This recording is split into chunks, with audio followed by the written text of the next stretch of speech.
Dungeon Sphere, the only and best show on Dungeon Pop. Well, we don't quite have a lot of announcements because we're still getting established and such, but we do have one announcement for anyone that's watching. I don't know who could be watching right now or in the future, but we have a winner of the Wild Beyond the Witchlight code giveaway for D&D Beyond that we gave away on the Dungeon Pop Twitter.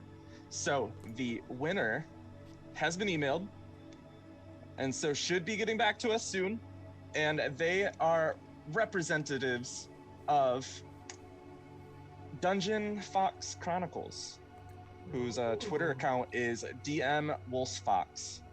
So they have, so they have gotten that email. They are also from Minnesota, y'all. Hey. Yes. All right, so cool Minnesotans, prizes coming your way. Dungeon Fox Chronicles, aye. And with that, do we have any other announcements, team? I don't think so. Nope. Not right now. We might think of some later, though. Wear your Alright. seatbelt. I don't know. Strap it. There are no Strap in seatbelts. for hopefully what isn't a wild episode. Yeah, no kidding. All right, so last episode, you all managed to make your way onto the ship that was once the Wayfinder, but now is the Bloody Kraken. And you met the crew. Well, first you met the Merid, who was upset and angry at you and trying to get vengeance on you escaping him before. So a returning villain, cool times. And he brought a couple of water elemental friends with him, and he was just blasting water at y'all. But then suddenly Canari's like, I have a spell called Control Water. And so Canari was like, Whirlpool! And then there was a whirlpool, and there was other chaotic things that happened, but it all inevitably ended with Canari shooting the Myriad up 300 feet into the air to give them enough time to get a hasty getaway, utilizing Control Water to keep it moving, the ship moving fast as well. You learned that there is a mysterious fog in these seas that makes it entirely impossible to actually navigate. You go into the fog and you don't know where you're going to appear. You received the map and a great welcome to the ship and an introduction to some interesting characters. One of them showed off her artillerist gear in the form of a small red panda that could become a flamethrower, a cannon, or a protective energy field. So that was pretty cool. Blew Vrexil's mind. They probably had, she probably was investigating his armor a little bit more too. But you all ended the session rolling a d8 to determine where exactly you would head. You rolled a 7, and that means that you're going to the dead center of the sea, to an eccentric billionaire's island, full of what appears to be red trees and a large property lighthouse that guides your way as you come on in. So, did you give an owl bear? We do have an owl bear. I was just about to type that into the Discord. I can't type anything because I have the thing I forgot. All right. Yep, there will be an owlbear. So. Oh, it went to the wrong place. Sorry, I got scared, but it's fine. So, as you make your way through the fogs, you hear the first mate, Scalesy, call out, "Land ho!" And if you were to make your way to a porthole or to the top of the ship, you would see the fog break as you enter this. It's almost like the eye of a storm. A swirling wall of fog and mist surrounds this island, but while within this island, there seems to be sunlight beaming down and a clear area of just clear blue waters and an easy path up to the shore of this small island. You see the lighthouse, you have it guide your way in, and the crew takes you to the docks. They cast their lines and affix themselves to the dock in a term called, isn't it mooring? It's mooring, yeah. Hey, off the top of my head, y'all. There you go. Moored to So the cool. docks, and Captain Barbarossa approaches you all. Now, as the protectors of my ship, I do believe that you have the honor of going first to survey and check to see what is here. So, my crew will stay on the ship, and if you need anything, you can always come back. But please, try to clear any of the dangers that might be here from my ship before we do anything. What say you? Hi. Sounds good to me. What kind of timeline are we looking at since we had that meeting? Like, have we taken a short rest or long rest? I would have said that you take a long rest. You Okay. finally got adapted to the ship, and after the meeting, it was a little late, and just after the fighting and everything, you just take to the ship, you relax after dinner, and just make yourselves at home in the little rooms that they provided for you, which are normally where they hold prisoners or like political guests or something. So it's not stately and by any means, but it's cozy, Okay. tight. Yes, Wyatt. It's just, where they hold prisoners or like political guests or something. Just two very different same accommodations. That's a mark of a true crew. Yep, exactly. If you were to ask Captain Barbarossa where they fall on the political sphere of things, she would say that she is indifferent in all They regards. specifically mentioned they weren't pirates, right? They're honorable traders. Okay, just making sure. Just checking. Heading into the fogs to find the treasure beyond the mists.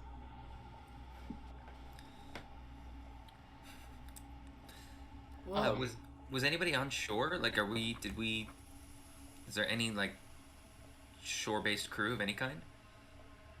What you see as you look down the docks is it just leads to a strip of land, no beaches. If there are beaches, they're completely covered in just large rocks that seem to have been swept in by the ocean. And you don't see anyone around, but you do see an entrance to the property, a large gate that is open at this time. Well, it seems we should go talk to whoever's home. And if no one is home, even better. I walk down the gangplank. Same. yep. So first, yes. As we're going, I'm gonna cast aid on. Let's get. Braenna always has a ton of hit points, but she's also a tank. So, Braenna, Moxie, and then she'll do like eeny, meeny, miny, mo between Vrexil and. You always give it Umbran. to the flesh people. They need it. Okay, Vrexil get. Everybody gets 5, just because I'm doing it at a 2nd level. Now, just so we get this established, who is getting your blessing? That too. Braenna doesn't need it anymore, right? Mm-mm. Okay. I'll give that to Umbran. Oh, thank you. Just wait till I hit 3rd level of rogue, then I'll never need it. Woo! Never again. All right. So you make your way through the courtyard. You see to and fro just hedges that have been very finely trimmed. You do see some working hands around here, but they appear to be more... They're not actually people. They seem to be just beings of wind sweeping around, kind of like an unseen servant, but not really, or like air elementals or something. But they seem to be almost corporeal, with their bodies swirling around their forearms, their fingers, just carrying the things. They seem to be wearing clothing, they just have no facial features, nothing, as they're tending to the bushes, the ferns, the trees, the roses, all that sort. Those would be handy at the forge. This is odd, yes? Definitely. More odd than usual in the dungeon. This looks positively domestic compared to what we're used to. This is nice. I mean, aside from the fog, you could probably live here a while. The last time we found something nice, Braenna got food poisoning from rotten food, so... Exactly. Okay, so don't eat anything until we know it's not rotten. That reminds me, Umbran's gonna reach into his bag and pull out one of the fine bottles of wine and goes, a house of housewarming gift. People do that, yeah? Mm-hmm. While we were back on the ship, I organized everything I've picked up so far, and it's a lot. You just see the ship, slightly lower in the water. Everything seems to be well maintained. How much stuff there is. As I said, the sun shines brightly and the day appears pleasant. Temperatures seem to be mild. You can probably wear a light jacket and be fine. So it's like April, what is that, 14th? I was just about to say that. It's The April perfect 25th. state. Not too hot, not too cold. All you Just a need light is a Exactly. light jacket. It's the Goldilocks weather, y'all. Beautiful. The mansion itself, as you look ahead, seems to be quite regal. There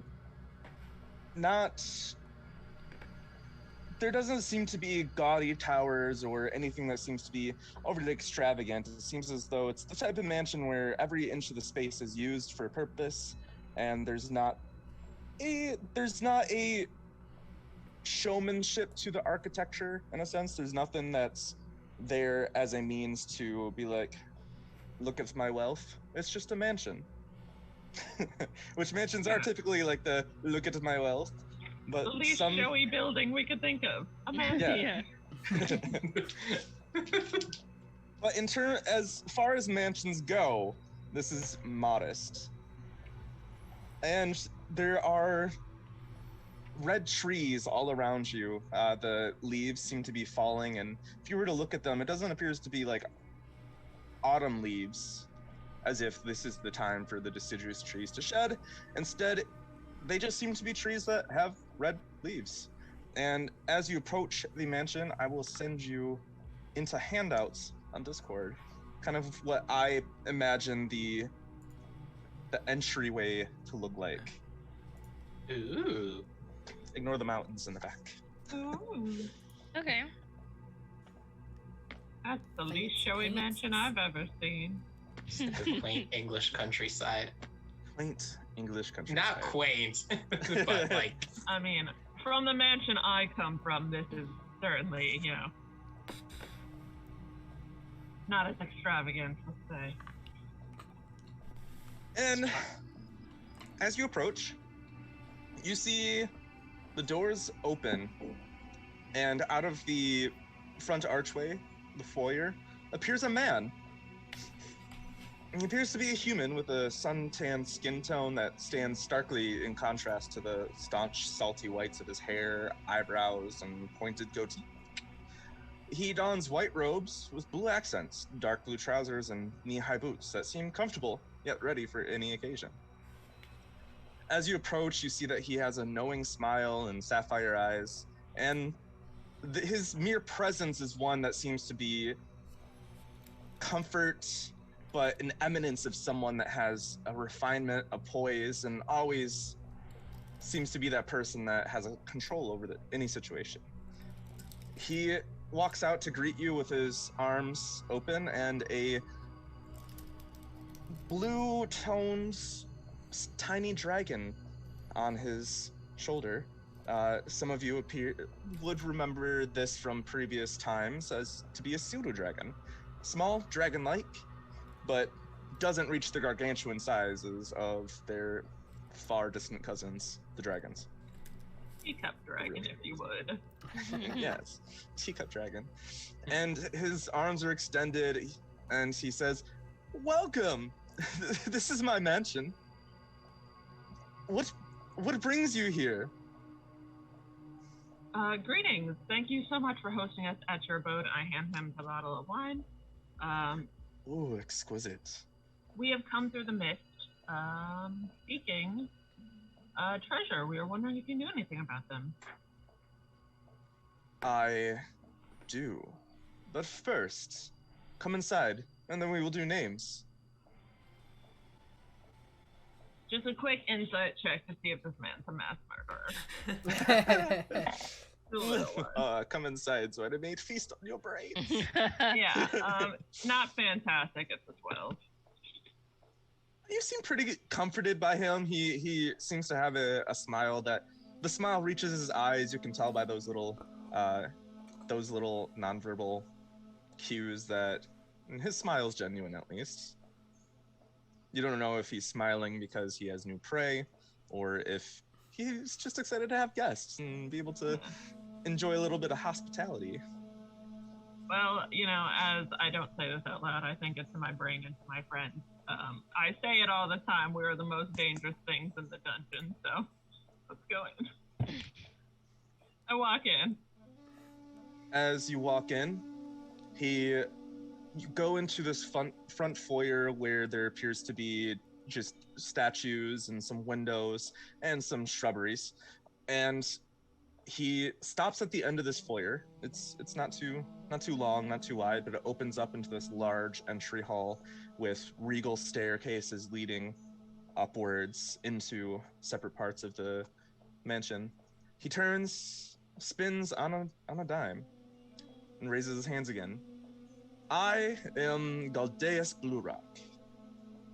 And, my darlings, this is my island. I refer to it as Casa Bluerock. And this little scamp right here, this is Pebble, my charming...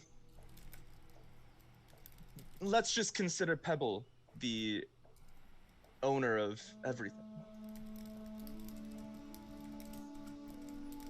And then Pebble looks at all of you, and then hiccups, and then like a little bit of like smoke comes out. "Yeah, so Pebble, you do own everything, don't you?" Oh, that's just adorable. Opulence to the extreme. "Yes, thank you. She is adorable. She's my precious little thing." Now, I haven't had visitors in quite some time, so it is heavenly to see you all grace my foyer. Now, please, before you come into my abode fully, I do ask that you place your hands on that cleansing stone on the pedestal before you. Don't want you tracking mud onto my marble floors, now do I? I make eyes at Vrexil, and I'm gonna roll an Arcana check on this thing. Can I get in on that too? Yeah. Oh, even worse. 7. 22. Umbra's not feeling it tonight, guy. Oh no. Vrexil, you've seen cleansing stones before, and this has the same exact sigils and everything, so you're pretty sure that he's this isn't a stone that you touch and then you disintegrate. Murder stone. Murder stone. But these are like a staple of fancy schmancy places. This is something that I look at and I go, ah, yes, a cleansing stone. Yeah. Some more ritzier places import the cleansing stones from abroad. Okay. Vrexil will go over and touch it. and then suddenly every inch of dirt, grime, mud on your armor, all of that just completely disappears, and you almost have this shining complexion. If you were to touch your hair and your beard, wait, do you have a beard? You don't have a beard. If you were to touch your hair, you would notice that it's not greasy, and none of the oil or other bits of grease and stuff that you have on your face or on your hair is there. Vrexil is profoundly uncomfortable. Vrexil reaches into his neck and gets more grease. Yeah, Vrexil is definitely like reaching into the gear slightly, just like, Canari just walks over and just puts her full palm on it. Just like, be next! Canari, every inch of you just becomes completely clean, the cleanest you have been in several days, many days, weeks probably. I love it here. Braenna kind of rolls her eyes, and as she goes over and says, kind of place can't even handle a little mud, and like touches it and walks away. Wipes mud on the stone. As Braenna touches it, you actually see parts of Braenna's skin almost change from a darker ash, like soot kind of skin tone Braenna to be smithing. the normal dwarven skin tone, just like just all of that soot, everything just gone, and you smell wonderful. Actually, you don't have a smell, but it is wonderful that you don't have to smell it. Doesn't apply smells, it just takes them all away. You know, the ones that our manners used to apply smells. Everyone smells like lavender. But I get you're not too showy. Not the deluxe model. Umbran actually maintains a pretty clean facade most of the time. Nice. So Umbran has very little change, but your shoes definitely completely devoid of any of the mud that you might attract. My new boots that I wear. New boots. And Moxie. Yeah, Moxie would kind of just wait and then go up and like touch it. Try to see how fast she could touch it, basically. I mean, she already saw what's gonna happen, so. As you touch it with intention, your pants that had been white at one time, but now were like very off-white, just become white again. Oh, I forgot they were that color. Don't worry, everyone. White pants? I can cast grease as soon as we leave. Don't worry. Okay. I would love to keep this as long as possible. Thank you all for partaking in that little ritual, for coming into my home. But now, Pebble says that we should head to the lounge where we can pop this baby open, and then we can talk. Sure. Do I get the sense that Pebble is actually talking to him, or is it like, is he eccentric, or is he like actually? Is it crazy? Roll me a perception check. 3. Oh. You think that him and the pseudo-dragon have a very in-depth, deep connection that might transcend all of mind, body, soul. Oh, wow. Don't pseudo-dragons aren't they, Can be familiars. Mm-hmm. No, not psychic, They do have limited telepath. telekinesis. Yeah. Telepathy. Telepathy. Telepathy. that's Mind what it is. speaking. Yeah, they talk to you in your brain. But those with a passive perception of 18 or more, you see that there is nary a thought behind this little dragon's eyes. For his Pebble is not just his name, but also the size of his brain. Oh. Oh. Her brain. She's just looking around. Is that her? Hiccups every so often. Crawls around Galdeus's shoulders, and now it's on his head. And there, he's leading you to the lounge. Does Pebble only sit on you, or will he sit on anyone else? Because I would like a dragon on my head. Well, do you have snacks? Do I have I snacks? have rations. I have rations. Of course I have snacks. All you'd even ask. First, you must give the offering. Hold up dry jerky from my rations that I took from Canari. Pebble sniffs, and then just flies over and shoots, and then wraps its tail around your arm and like hangs onto you like a little chameleon, and then starts reaching out for the little piece of jerky. Oh my god, I will give you all the jerky that I have. Man, Umbran, you're too quick. I wanted that drinking on my head. Oh, Pebble has a lot of love for a lot of people. Braenna's She's looking very through it. happy that we have on me this before. space. So the lounge is just up these stairs and then a little to the left. I will hand Pebble to Braenna.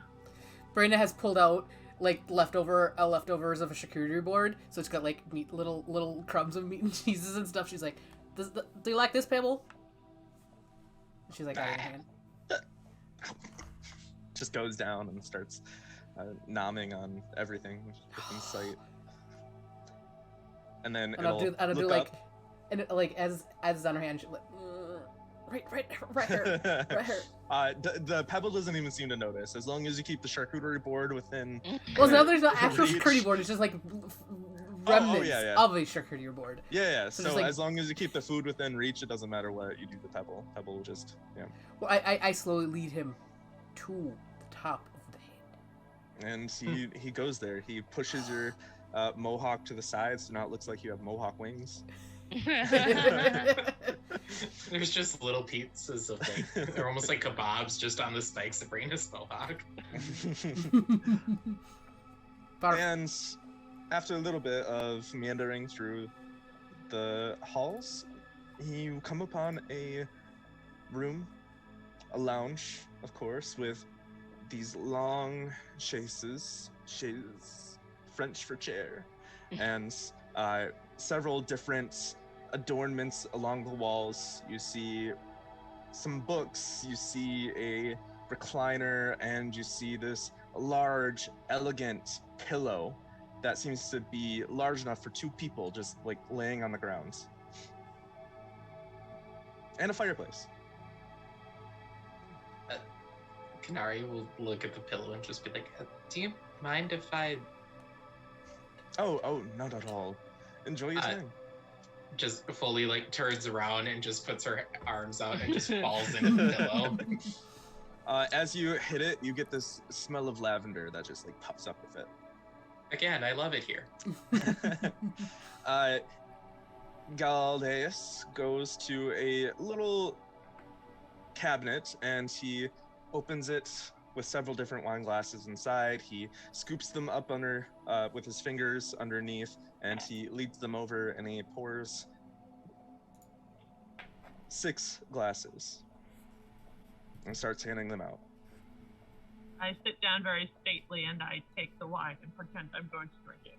Oh, that's not for you. You can't drink. This is for Pebbles. I have never been so offended in a house before. Are you able to consume alcoholic beverages? I gave that to you. You think I don't consume? You don't consume? You think I don't? Do you? I've never been so offended. I stand up and I never been so offended before as I start to walk out of the room. Canari like spends like 5 minutes trying to get out of the pillow just to like go after Umbran. I thought that someone without internal organs would He'll not be able fine. to We drink. just You've never entertained guests before that you do not offer drinks to them, regardless of if they can consume or not? Yes. This is the worst hospitality I've ever seen. Well, I mean, ever is probably an exaggeration. Last time we had poisoned food. They still offered it, and that's the point. I mean, there we were just the took it, vampires that really. tried to kill us. Uh-huh. But that's a different story. You all have had quite the adventures. To say the least. Mm-hmm. Oh, Braenna's wonderful. fully I just would love to hear plopped about in them. front of the fire. It's crackling, and there's just the warm glow, and the stonework of this fireplace, now that you're close to it, is probably the best laid stonework of any fireplace you've ever seen. This is so fancy. Well, yes. Oh, I just after you, Canari's just like trying to balance the wine glass on the pillow too and not spill anything. And as a part of that, she just like drinks the full thing really quickly after like he takes the first sip, and just like downs it and then sets it down and then just falls back into the pillow. You see Pebbles on the side just like trying to get the last little remnants of wine with her tongue. I'll help. I'll help her. All right, This so guy did not offer me an apology at all. I do apologize for assuming. Because if not, I'm gonna go like ransack his house. If he doesn't make the effort to stop me and get me to come back. Without me prompting him, is the thing. Sir, I apologize. I will pour you a glass right now. Thank you. I will So- sit back down. Just for funsies, I rolled a history check on the stonework because dwarf, and I definitely rolled a natural 20 for a 24. Is there anything interesting? You'll learn that this stonework combines dwarven and gnomish aesthetics, almost as if there was a collaboration between the two races that would create the smoothness that came with the gnome side of things, but then the sturdiness and the power and the strength of the laid architecture of this fireplace. That came from the dwarves. Cool. Vrexil will send Soren out to go help Pebbles with the wine glass, like picks up the other end and starts just like... Now you all asked about something. We're here for a thing. Yep. That's all we're Braenna looking for treasure. Our yes. ship's captain told us that there's islands that have keys on them, and that if you get all 4 keys, you can seek legendary treasure beyond the fog. Is there anything you know about this? I actually know quite a bit. You're lucky that you came to my island, Casablanca. Don't forget that name. But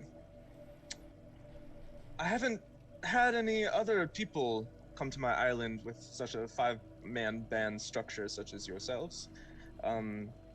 So is this something that only you and your captain seek, or is this part of that grand quest for the treasure beyond the mist? I would assume there might be others who have heard of this, if you have and our crew have. But I mean, we don't know what others know exactly. Right. Well, you're about to know a lot, because I know the lore and the story behind the treasure beyond the mist. Always down for a good story. Moxie settles in on the floor with her wine. Everyone sit down, gather around the fireplace. He takes like a little speaker's position, you know, everyone's looking around him as he's the storyteller with the fire crackling and light casting upon his face. And Vrexil was gonna do something? Vrexil will actually climb down from the armor and just sort of very slowly, sort of haltingly walk over to some sort of chair to sit and stretch a little. Yeah, there is a nice chair nearby, one of those chaises, and you hop on and sit on the edge. Your feet are dangling off, not touching the ground. I think Canari would just be watching Vrexil just to make sure he got over okay. Aww. So, the treasure beyond the mist and the 4 keys. There once was a great kingdom that I once visited. And they used to use these waters for some time, using them for trading, making themselves rich off of these routes. The islands that are now in the fog were once claimed by this great kingdom. When the queen of that great kingdom angered the god of the sea, the one that these lands know as Augustus, that is what brought about the mist. You see, the queen was mistreating these waters and polluting the seas, dumping things into the sea, taking and taking without having a modest, healthy relationship with the sea. It definitely angered the god.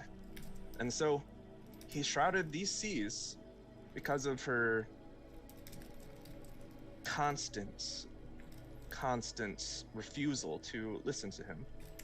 And they have been shrouded in this mystical fog that has caused it to be very difficult to navigate through these by any of the proper traditional means. And thus this great kingdom was locked away from their trading partners, and soon would fall to ruin without the financial boon that was their trade. The benefits of the imports that would provide them with what they did not have to survive, cut off. And so the queen and her people began to suffer greatly. However, she was a selfish queen. And so she demanded that her treasures be locked away before her death, tucked in an underground vault, away from the prying talons of her rivals. But with no heir, she passed, and now all that remains of the treasure beyond the mists is the story of it. This one that I'm telling right now. And that it somehow may be possible to end up on her blighted shores and find the entrance to the vault, if one were to find all 4 keys, which were created by Augustus himself, given to each of the islands, which each seem to have representatives from 4 different races. It has been quite some time, but he has deemed that only the most worthy, the most noble, would be able to reveal the path to the treasure, where all the riches of a kingdom would be available to those who discovered it. And from what I have been told, something much greater as a reward.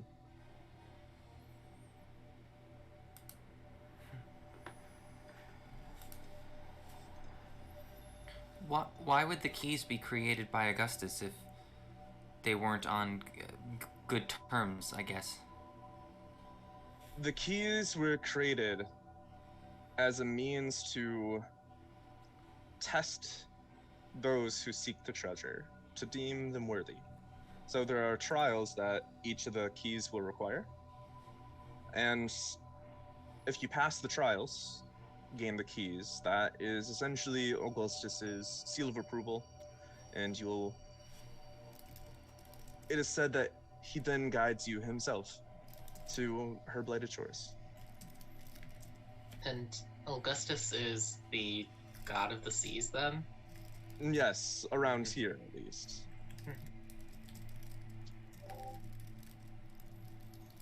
Since the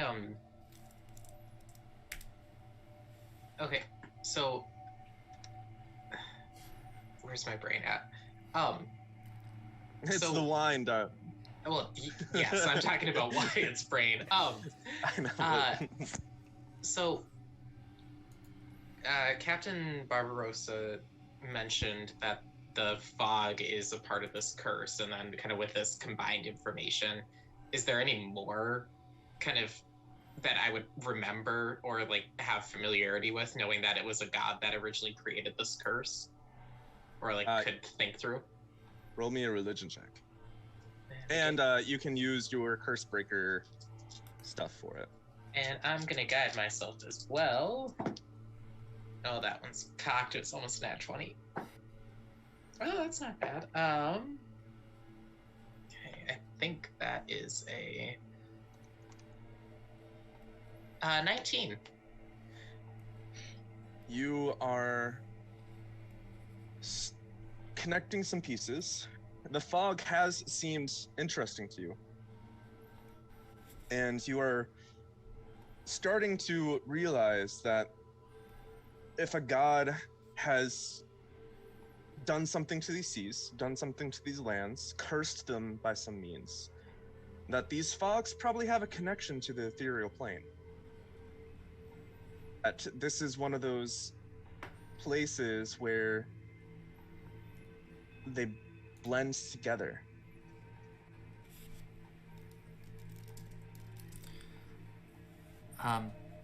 rumor tells of a sunken tower to the north that is the top of an ancient temple. Is this a temple of Augustus? Oh, yes, very good deduction. What I've been there a few times.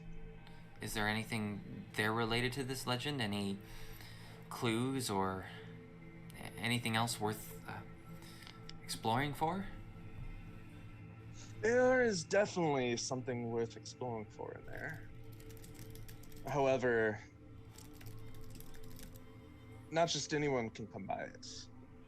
For that requires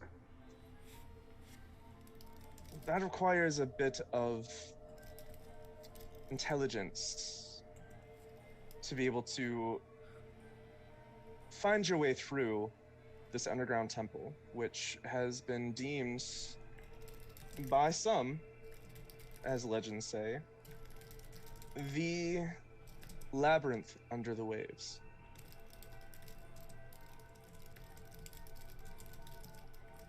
I thought it would be quite a chore to navigate this labyrinth, so I just went to the beginning and decided that was not for me. Have you yourself tried to get any of the keys, or? Oh, well, I have no need. Look at my mansion. You're right. Who needs treasures when the treasure is right here? Isn't that right, Pebbles? Which, speaking of, how do you maintain such fine opulence in waters that you yourself just said are blocked to trade and other resources? Well, I do have the servants that I have conjured. If you've seen them, they are air elementals that I've bound in a humanoid form that have been very, very great help around here. They're actually responsible for much of the caretaking and upkeep around here. In terms of supplies, I have plenty of fish from the sea. In terms of water, well, there's a natural spring on the island. I have all my needs met, other than the company of others to entertain me. Well, it's a good thing we came then. Yes! Yes, it was! Now, is there any other questions? Even though the waters are hard to navigate, the position of the islands never change, correct? Yes, that is correct. If the fog is a sort of semi-overlapping of the ethereal plane, I do wonder how that would affect navigation, though. Even if we set a compass and pointed it in a certain way, I don't know. Certainly explains the ghost ship. Right. Yes, it seems as though you all have quite the wits about you. Or I just haven't been around mortals. Other people for quite some time. I'm sorry, what? Inside. I'm also a vampire lord. Can I roll an insight check on that, or is that? Yeah, of course. Okay. Sweet. That's an 25. Oh, he said it. It was definitely a slip of the tongue. Definitely not something that he wanted you all to hear.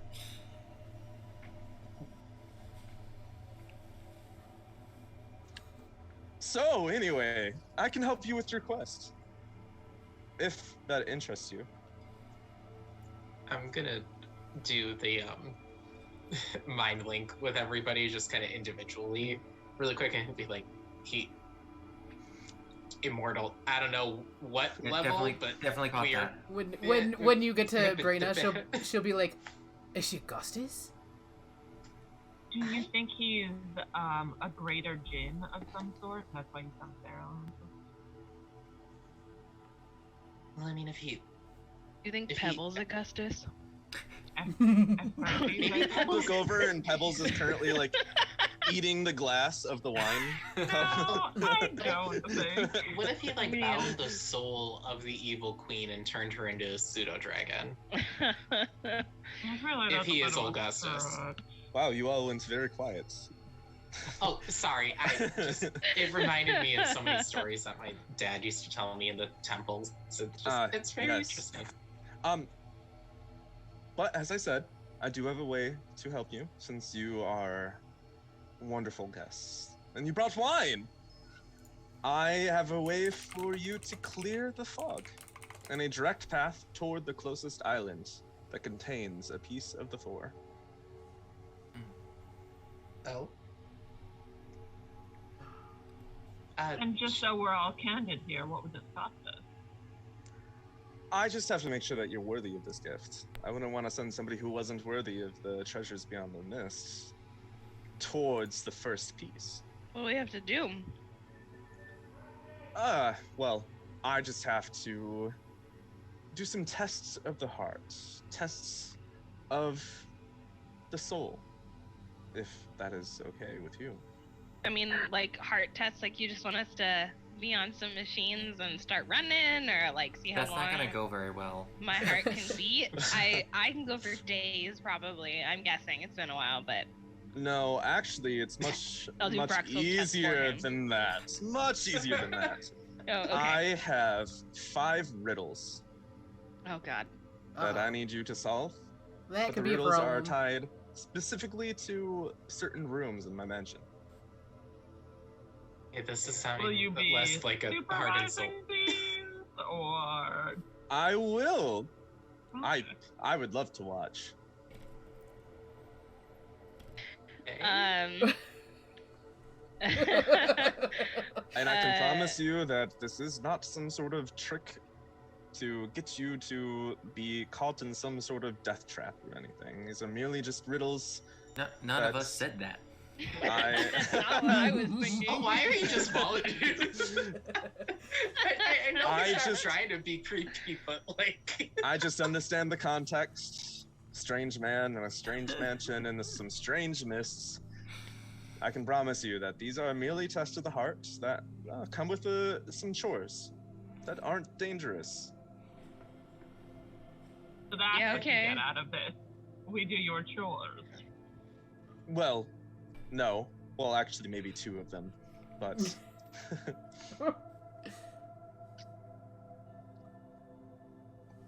I'm in. Why not? I'm always down for a good riddle.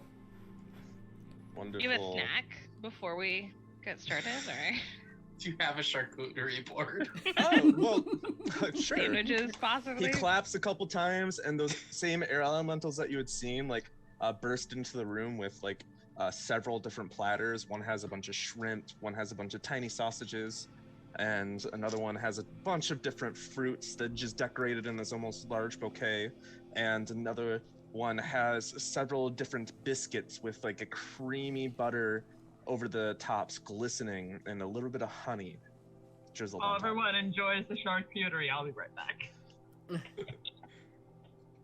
I take one of everything. Yeah, Moxie gets herself a plate and was like, let's go solve some riddles. Braenna grabs whatever is left. Don't worry. After all of these riddles and tests, we will sit down for a large banquet provided by me and Pebbles. Oh, sweet. Vrexil just like subtly opens the trunk of the armor and just kind of motions to Braenna like, Understood. Don't got a mind link for that one. All right. So, has everyone had their fill? Everyone drank their wine? Oh yeah. Wonderful. Well, follow Galdeus. And he... Do you always turns and refer to leaves the yourself in room. the third person? It depends on the day. That's kind of a weird thing to do, you know that? It's just the situation. He's I been don't- alone on an island for how many years? You gotta, sometimes you gotta add the flair. I Poor think. manners and odd mannerisms. You talk a lot to yourself when you were alone for quite some time. That is true. That's fair, actually. Wonderful. Well, to the basement. Oh, never mind. I was on board until we said basement. Yeah. So her movie what I do. You said He takes you rooms. to the basement. And I'm going to have all of you go to Owlbear. Oh. Oh. Ooh. We roll for Ooh, it initiative. changed. You do not roll for Oh. initiative. Oh my god. Fancy. He takes you into a large, almost temple-like room with several different sconces across the walls. It's in the basement, so the walls are made of a thick stone, and beyond the large carpet that he has brought you to, there seems to be this sort of large altar with some sigils and such on top. The room is very plain beyond that, just the large columns that support the ceiling, and this very, very fine smell of almost a forest just seems to waft around here. And he stands next to the stairs, and he spreads his arms out. Are you ready for the first riddle? Yes.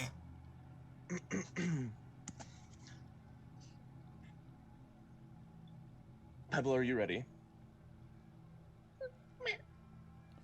Wonderful. Wonderful. So, which member of your team is most important, the best? What is your answer to this test? Step forward, you who is exalted above them all. Make the wrong choice and you shall fall. But don't worry, the test won't end. You can attempt to guess again and again. Only those who cannot decide from among the five will never make it out alive. Do we close our eyes and point, or should we discuss this? Can you say that? Say like the first 3 lines again. Which member of your team is most important, the best? What is your answer to this test? Step forward, you who is exalted above them all. Make the wrong choice, and you shall fall. I mean, we all know this answer, yes. By the way, I forgot to mention, as you were being like led here and going through the halls, you saw regal palace hallways with like adornments, statues, and there are lots and lots of like painting portraitures on the walls, but each of them are Pebble in various positions and scenes. Some of them there was like Pebble in like some like stately robes with like a political backdrop, and then another one is just like Pebble just like in the garden sniffing a flower, just like all these different scenes, and they all have a tiny little signature on the side that says Galdeus Blue Rock. Like Are there any small ones? There are a few small ones that seem to be standing up on like some of the small hallway tables. Look, I know that we're like in a room fighting for like riddle life or whatever, but as we're walking through there, one of them, Moxie's gonna notice and just be like, "Can I have this?" Yes. Yes, you may. Everyone should see the wonder and grace of Pebbles. What's it like? You grab it, and this is actually Pebbles, and there seems to like Pebbles' face just is full of like or just covered in like goop and jam and whatnot, and you look down below Pebbles, and there seems to be like a half-eaten pie. Oh, Oh, he's a dragon after my own heart. She just looks at it and then puts it in her backpack. Well, All right. it's me. if Pebbles is really in charge here, maybe he needs to pick who is the one. Oh no, this is for you to decide. Also, whoever you choose will stand up onto this podium, right in the center. I mean, I think we know the answer, but I would like to try something if permitted. Yes, of course, but do you want to discuss with teammates first? I mean, I think we all know the most important member and the member that Lord Blue Rock, I don't remember his first name, would appreciate most, and I hold out my hand, and Jerome is in it.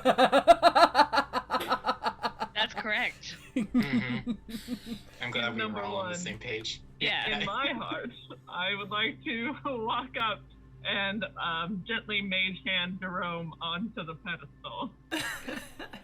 Before you walk up, he's going to ask, is this what you've decided, this frog? I don't really understand how you get to tell us if we're right and wrong about what's the most important member on our team, but alright. I'm saying that to like him because I'm sorry, but you have failed the test. And the carpet underneath you disappears and you all fall into a pit full of moss. You fall about 60 feet down, and when you hit the bottom, the moss is so soft that it just absorbs all the impacts. And Oh, well, Vrexil if you were to would... cast Featherfall, you would gently fall down and realize that as soon as you hit the moss, it would be so spongy that you know that like you wouldn't been able to survive this. Yeah, Vrexil wouldn't have known that, so Vrexil does Featherfall just instinctively. I mean, so I don't really know if this matters because it's just a reaction that I have, but Moxie would also sort of like prepare herself and slow her fall to reduce damage Yes. with a slow fall. And he leans over the side. And if any of you have any sort of magic source spells to get yourselves out of there, this is an anti-magic zone. So, Do I fall apart? Ooh. no, you do not. It's just not affects an spells. anti-magic zone. It just affects spells. And you also see tiny little mouse-sized people running around. They're all on the outskirts, and as you're looking around, you see that there are a bunch of small holes that these tiny little people are walking in and out of. They're mouse-sized, and they all seem to be carrying like little mining equipment and carrying like little glowing rocks out of these holes, and then venturing back in. And there seems to be like a whole system of them, and they all have like a small little glowing orb that is walking with them. They're on the map. Oh man, that's terrifying. Do they look contented in this life, or do they look like they're looking for ways to get out? Roll me an insight check. And I'm gonna put them in the handout. Has What they has look like. Vrexil's Handouts. armor stopped Bam. working? Your armor can still move and everything, but if you were to go to, well, actually, I don't think your Thunder Gauntlet or like the lightning charges, they're not considered magical, I don't think. But They do a magical type of damage, but his armor is powered by a gem of levitation. Ooh. yeah, it just Okay, but the gem keeping me alive is still going? yeah. And that doesn't make sense. It's gonna make this a lot harder for Vrexil. 17 for insight. Now, so you see that they all seem to be pretty content with what they're doing. Brainwashed. Got it. As he's leaning over, he says, and the last part of the riddle. But don't worry, the test won't end. You can attempt to guess again and again. Only those who cannot decide from among the 5 will never make it out alive. So we each have to have our own choice, or is it just one choice agreed upon together? He walks away from the pit. Damn it, I was really Is curious. Jerome okay? Jerome is perfectly fine. Okay, so there's a correct answer that we have to get based on the riddle. Mm-hmm. Or do we just have Moxie to? is just, trying to figure I out mean, riddles. I don't know what more he wants. We all agreed that Jerome was the right answer. So. But it's not about what we think is the right answer, which is obviously Jerome. It's based off of what he said. So, could someone tell me what he said? Because I wasn't listening. I think it's. He said, which of your team is most important? But there was other stuff. He went on. I heard that part. He went on like There a was really long something speech. about exalted above the rest. Mhm. Is this in Still regards handouts to too. Canari's ability to fly, perhaps? Canari can literally lift herself higher than the rest of us could. Or would it? But also Moxie can. Yeah. Moxie is the tallest person of our team. Is Moxie the correct answer as she stands above the rest of us by well, several inches to a couple feet? You just hear a little, excuse me. oh, sorry. Oh, I'm so sorry. Pardon me. And then one of the little guys I'm going starts to walking set through. a beaker down on the ground and see if any of them walk into the beaker. Oh my god. Oh. They all avoid the beaker. I mean, if anybody does go in, they're welcome to come with us. Another one starts walking up to Braenna. Excuse me. Oh gosh. Okay, so before we like Hello, have to sit here and pardon me, have you all done this riddle before? What riddle? The riddle of who's most important to you? Is this what turned you small? We've always been small. We are the Briganox. Oh, Briganox, interesting. We mine for wishes. Mithra? And that is what we do. I'm sorry, you said mine for wishes? Yes, this little stone. He pulls out one of the glowing stones from a little side satchel. This is a wish stone. When someone makes a wish, poof, the wish stone is born. But I can't make a wish with that stone. No, Oh, okay. I just wanted to make sure. What do you do with the wish stones? we use it as currency. Oh, cool. Oh, Take like it to gold. a bank. Yes. Bank. Hello. Well, my name is Schmorg, and you mentioned that there is a riddle. Maybe I can be of assistance.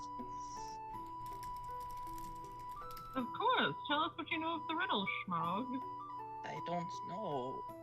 the We have to riddle. tell him the riddle. What is it, if I may ask so kindly? Which member of our team is most important? They are exalted above the rest. We must decide on it unanimously, and we may try again. Oh, that's a hard question to answer. I also feel exalted might point to Canari's closeness to her god, perhaps? As gods are typically exalted. But we're all, I mean, I feel like we're all members of the, I mean, it's okay, it's of the 5 of us. And I don't know if we have to all choose one. 2, 3, 4, 5. Well, 6 with Jerome, but he obviously Jerome didn't count, apparently. We already Yeah, said but that Jerome's he's the already wrong exalted. He's up answer. above us all right now. He is, yes. Is Jerome the answer now? No. Do we It keep is not. falling? If, Damn it. Well, if I were to try to choose from among the Briganox of who is most important, it would be hard for me to decide. Is the answer that there is no answer? We have chosen not to decide. Each Briganox is as important as the next. And so, that if I answered the riddle of which Briganox is most important, it would be that we all are, and we all are not, at the same time. Now, That is Okay. a very Well, I'm convenient gonna go with- answer. I'm gonna say based on the clues, it's Canari, so that's my answer. I too feel like from the clues it will be Canari, but if Canari is not the answer, perhaps we say it is all of us. But I would like to try Canari first. I must be on my way now. It was very Yes, nice goodbye. meeting Thank you so much. Have a Here, good life. Have this. He gives you a tiny little mushroom and then walks Oh, away. oh my god, the tiniest of mushrooms. I wish for Schmark to have a very good life. Does it make a wish stone? Please. Canari's wished it. Don't worry, every Briganox has a good life. Aw. Have any of them walked into the beaker yet? No. Each of them do have a glowing little sphere next to them, and it's really interesting. I'm not forcing anyone into the beaker, but if anybody wants to come on an adventure, this would be the adventure of a Briganox lifetime. My God. So have you decided yet? Yeah, I said Canari, duh. Yeah, so we're going to vote Canari. Incorrect. And then he turns to start walking away again. Okay, Did well, we we're fall all. any farther? No. But then we're all important, and we're not all important. We I mean, would we're all like to vote that it is all of us. We're not What the best was that? without each other. All of us. We are all important. We are all the most exalted of our team. Sort of. And we're best when we're together. But that's unnecessary. Hey, excuse you. Canari just shoots up a sacred flame at him. Listen, Just- all of us, sort of, is or isn't an answer. You must, abide by the rules of the riddle. Is all of us the answer? He snaps his fingers, and you all feel the force of levitation pulling you up out of this hole and back onto the carpet. Ashmarg. He looks back. Oh, I made him Up at grab you. my beaker before we get too far. Shmarg looks back up at you. He just nods. Oh, I love him. All right, now that we've learned that the riddles are a lie, that's good information to start with. It was not a lie. What are you talking about? You said pick the one of you, and then you're like, that's everyone. Oh, I So never your said riddles one of are you. skewed. Listen, Oh, it's This- a We should have misleading said question. everyone. That was the answer. yes. This was a test of Sorry. humility. Humility is not about finding, is not about one being exalted above all, nor is it one being beneath anyone else. For each of you and all of us on this world, in this existence, are nothing more than just temporary. And we're all on the same playing field. There is no one among you who is the most important, yet all of you are at the same time. Okay, call it a weird conspiracy theory, but I have a feeling all of these are going to relate to the queen. Yeah, probably. Well, I raised my eyebrow. I feel like friendship was a crappy answer to the riddle. But continue, let us go. I mean, can Friendship. you have true friendship without Friendship. humility? Friendship! Do you guys remember that very first session 0 where the answer to the dungeon riddle was friendship? Oh my god, I forgot about Go watch episode 0 on YouTube. Yeah! Now, are you ready for the next riddle? Yes. Yeah. Yeah. All right, to my vault. Oh. We're going deeper. Okay. Well, it's on the same. It's just Oh, down okay. the hallway. Yes. Pebbles, we're gonna go to the vault. Aren't you excited?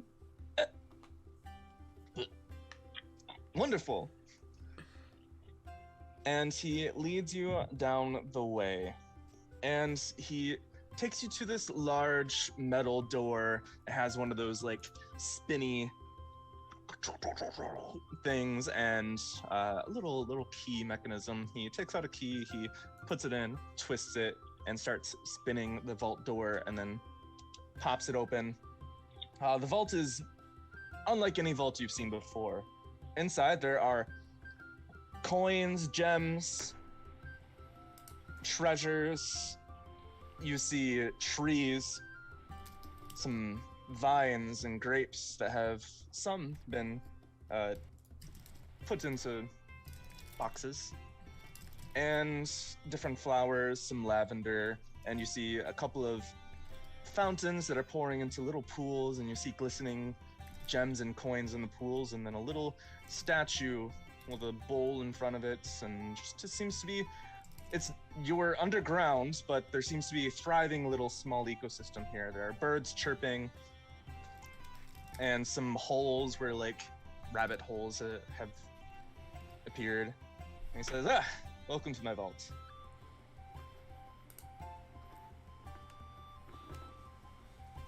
It's really green in here. Yes, well, treasure is more than just gold. I mean, look at all Light that. source. What light source do you use to keep these plants alive?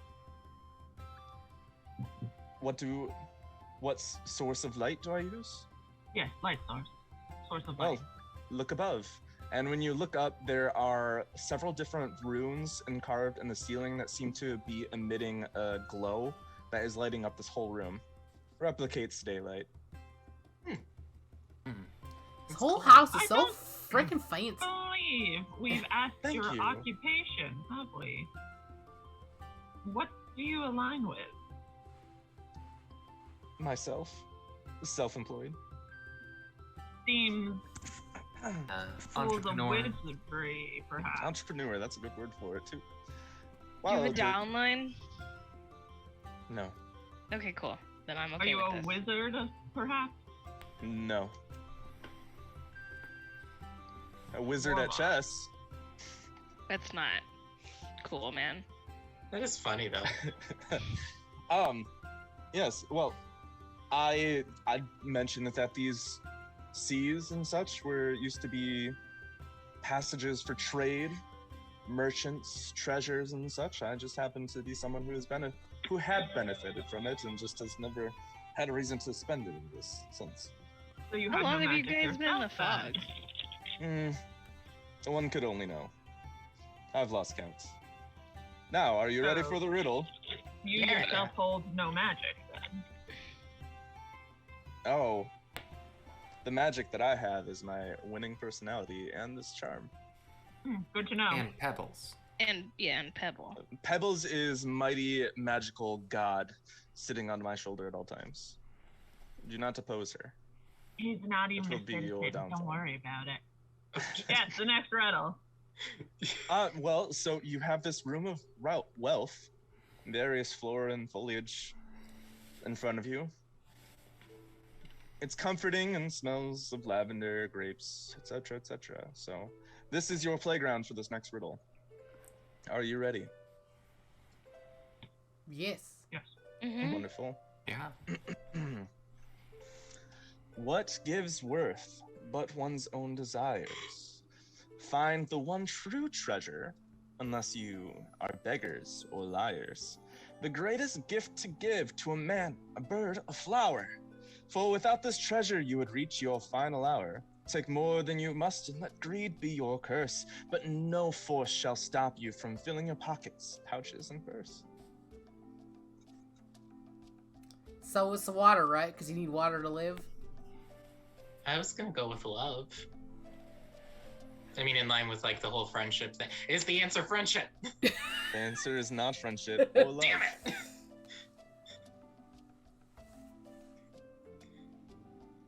I feel water's probably the closest we'll get, unless it is friendship and it's a secret again. He lies that the answer isn't friendship. I mean, water would make sense. But I feel like it's not like a material thing. I mean, unless we want to guess it's grapes, as in food. Well, whatever Like you something decide, to eat. grab it and then bring it to me. And I will tell you if you are correct. Do you So want it to is go grab something the we have water, to be able Braenna? to grab. Oh, damn it. Yeah. That's not you, bud. Braenna, do there's, you want to like- try water first? Go grab a... I'll hand you a beaker. Well, Brandon has one of her shot glasses. No, you weren't going. I lost my earbud. Trixie was being a... Oh my god, cat! I swear to god, how many times have I been over there? And I lost Nom my earbud nom. again. Oh my god. He's gonna cough and say, "There's a bowl. The bowl I mentioned." Oh, too bad, you're getting a shot glass. Brandon does both. Bowl, shot glass. All right. Shot glass for pebbles. Yes. You bring it up to him, and he grabs the water in the shot glass and then takes a shot of it. Ah, refreshing. Now, I'm not the only one that you have to ask. I need you to go give a bird some water and a flower some water, and then see what they say. Actually, if you could just water all the flowers in here, that would be wonderful. I'm sure it's been forever since I've actually seen a garden, and Canari will take it and like just go around and just water a bunch of things, like acting like Snow White the entire time. Just He just starts scratching Pebble's face. One of two. Pebbles, one of two. I feel like Moxie would like haphazardly get like a watering can or something, and then just be like kind of watering, but she doesn't really know what to do, and frankly, she's not entirely sure how growing goes.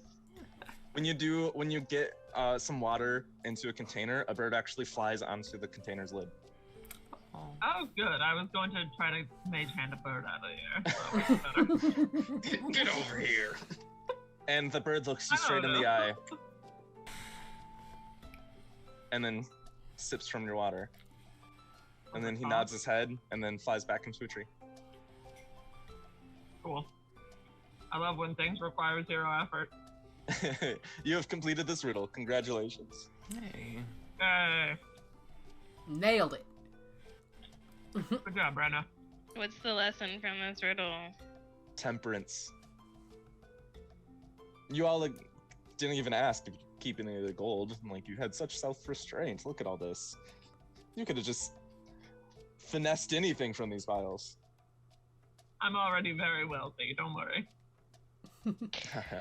I mean, there's a lot Can we have some of the gold? of No. stuff that I don't care about enough.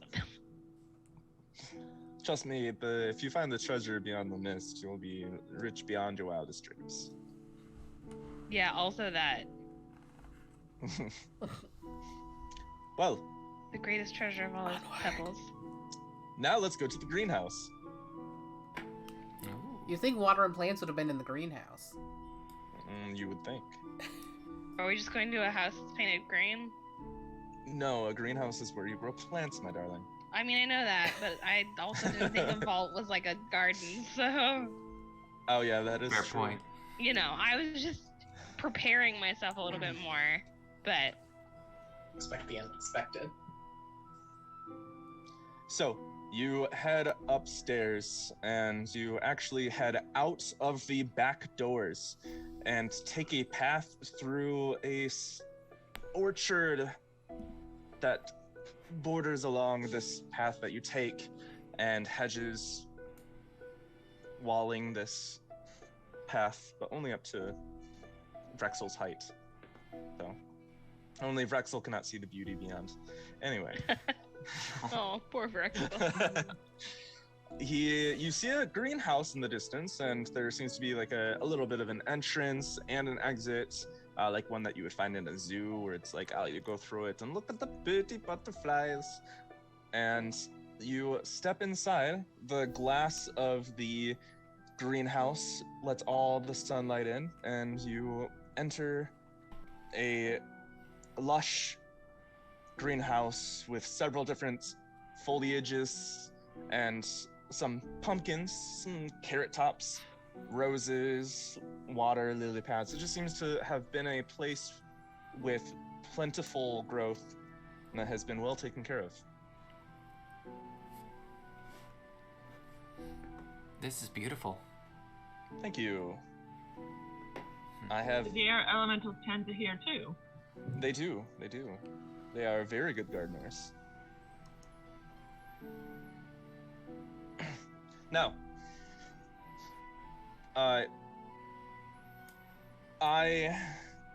this is chore number 2. I need you to catch the wubbits. Oh, so this one is just a chore. Not The a riddle? wubbits. Oh, I have a riddle that accompanies it. But the wubbits are little small burrowing creatures that let their tops appear out of the ground, while the rest of them are buried underneath with sunlight that pours in. They get energy from the sunlight as they sleep during the day, and then they're out at night. But they tend to eat my plants, my pumpkins and such, from time to time, and that I don't have a problem with. The problem is, while they're eating, they get all sorts of different bits and such in their on their backs, and they just need a good cleaning. So I need you to catch the wubbits and then give them a good cleaning. Pick out all the different insects and such, and the different bits and pieces, and any molds that you find. So that is the task. But would you like the riddle? Might as well. Choose which one we do, or No, we're doing both things? it's a pair. Got it. Okay. Oh, look over there. That is what a wubbit looks like when it's above the ground. Oh, Can we pull them like from the ground? And you look, and I posted in handouts what they look like. Oh my god, I want one. They all appear to be these little blue bushes, these little blue bundles. Each of those are a wubbit. They're just a small little, what are those marsupials in Australia called, and why is that like the only... They're like the size of possums. A capybara? No, not a capybara. Koala? It's a wombat. Oh. Yep, they're like wombat size, and they burrow in, and they then let the little rocks and the flowers stick out as the rest of their body is underground. Vrexil will again climb down from the armor and walk onto this path here on the this side of the map, and is going to try and use his speak with small beasts function. Right. Let me read the riddle first. Okay. You see before you small creatures of earth. Wubbits, they're called, to inspire great mirth. Timid and shy and usually hidden. No tactic for this test is ever forbidden. Gather 5 wubbits, 1 for you each, and bring them to me in your arms asleep. While catching a wubbit is no hard task, this test might be a bit more than you asked. Here's the hint to help you out. The trick is to give a soft scritch on top of the snout. And you go to speak with small beasts, and it does not respond to the things you say. And this might not have been clear, but these are fey creatures. Oh. So we just Well, have found Vrexil one doesn't- and scratch its chin and then it'll sleep? The top of its snout. Oh. On top of the snout. Here's the hint to help you out. The trick is to get a soft scritch on top of the snout. I have 2 ideas. One more practical than the other. A lot of creatures like music. Perhaps we could play them a lullaby, see if they would be interested. The second is if they only come out at night, perhaps Canari uses her Twilight Sanctuary to make it darkly lit. I also do have a darkness ability that I could use, and perhaps they'd be more willing to come out in the nightlight. A little easier to reach them. I'm going to do an indicator for each thing. Mine Oh, go ahead, recharges go on a short rest, so I'm fine with. I can bring the Twilight Sanctuary out. I don't need all of them, just the ones that you're around. So Moxie, it appears as though you're going up to one, right? Yeah, Max is just kind of like listening, but also like looking around at the like bushes. Mm-hmm. As you're walking around, the earth is very supple and very well fertilized, dark, moist, definitely very fertile for all of these plants to prosper. So all that kind of sticks out is their like back, right? Like the Mhm. flowery, earthy back part. Like you can't really see any of the like You can't parts see to their scratch. snout. Yep. You can't see the snouts while they're buried underneath.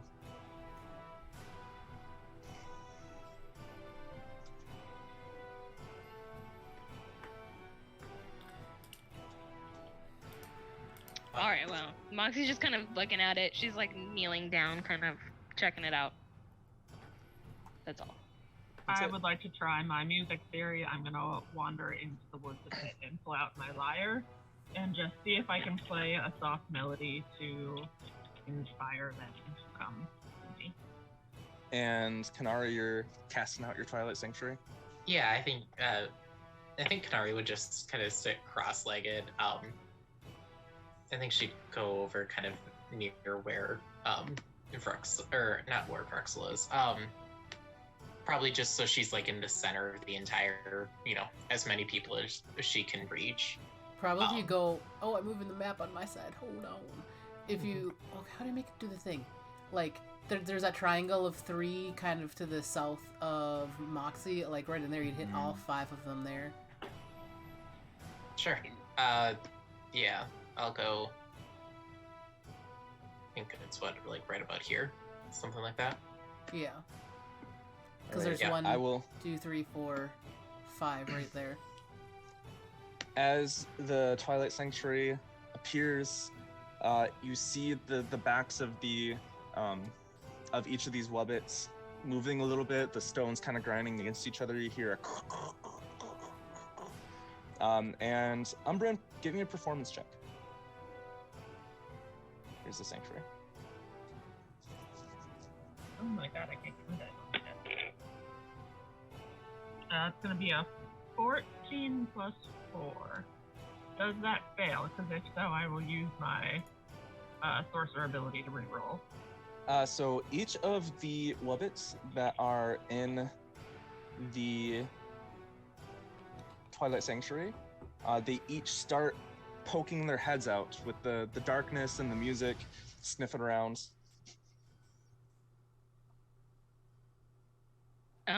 So we can kind of see their noses now?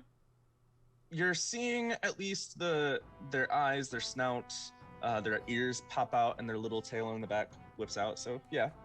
So I mean, Moxie's pretty fast.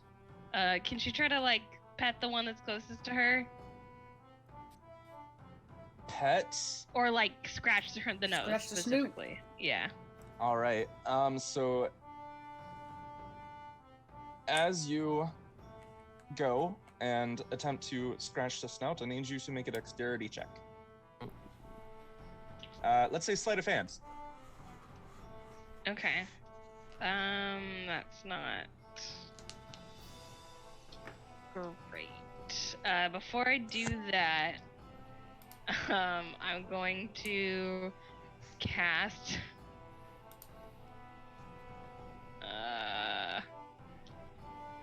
Yeah, I'm gonna cast Emboldening Bond, and I'll do it on myself and Umbran and Canari since we're all kind of right here.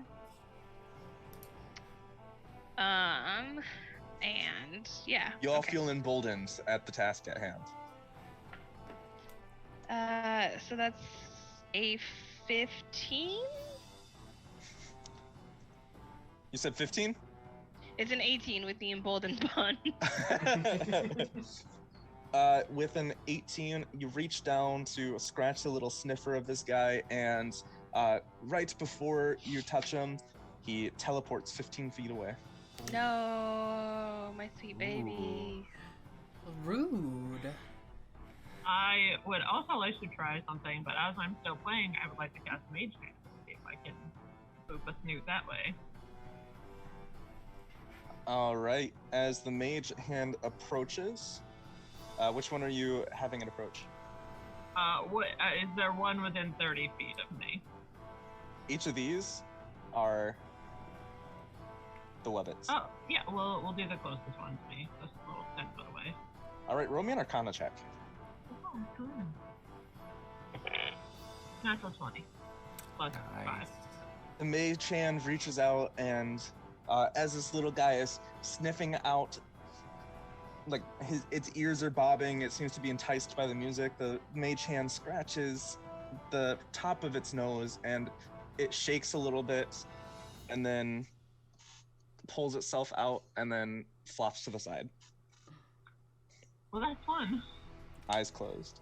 Nice. Braenna's gonna try to boot the snoot too, on this one that she's All right. I need you to do a sleight of hand check. Yeah, it's a 9 on the dice. So I'm guessing that's a fail, because that's 12. As you go and reach down to try and get it, it teleports 15 feet away. Oh, rude. Ooh. Bless you. I think Canari will. I think she's just gonna sat cross-legged on the ground next to one, and just kind of humming a little lullaby.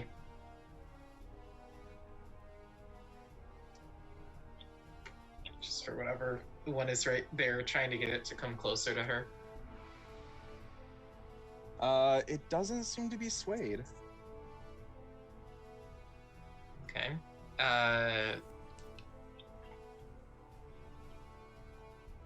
So it doesn't want to move, so I'll just start getting closer to it and just try and like coax it. And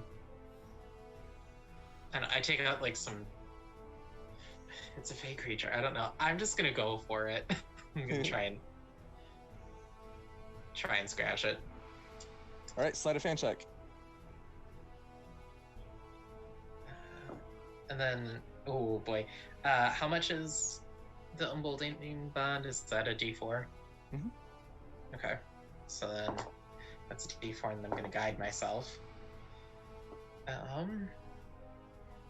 think that's a 12. Let me just double check. Yes, that's 12. All right. As you reach down, it teleports 15 feet away. It is now under this tree. Okay. Vrexil, what would you like to do? Vrexil's gonna go to the man and say, Mr. Blue Rock, you said that these things eat your plants. Do they have a particular favorite? Well, they do love the pumpkins. Vrexil will go back down to this area over by number, I think it's 5. Not in the armor, just sort of sit on the dirt and use minor illusion to make the image of a small pumpkin just sort of at his feet. All right. It's just the image, and its eyes are still buried underneath the ground. Okay. And then, Canari. Yeah, I'll start walking over.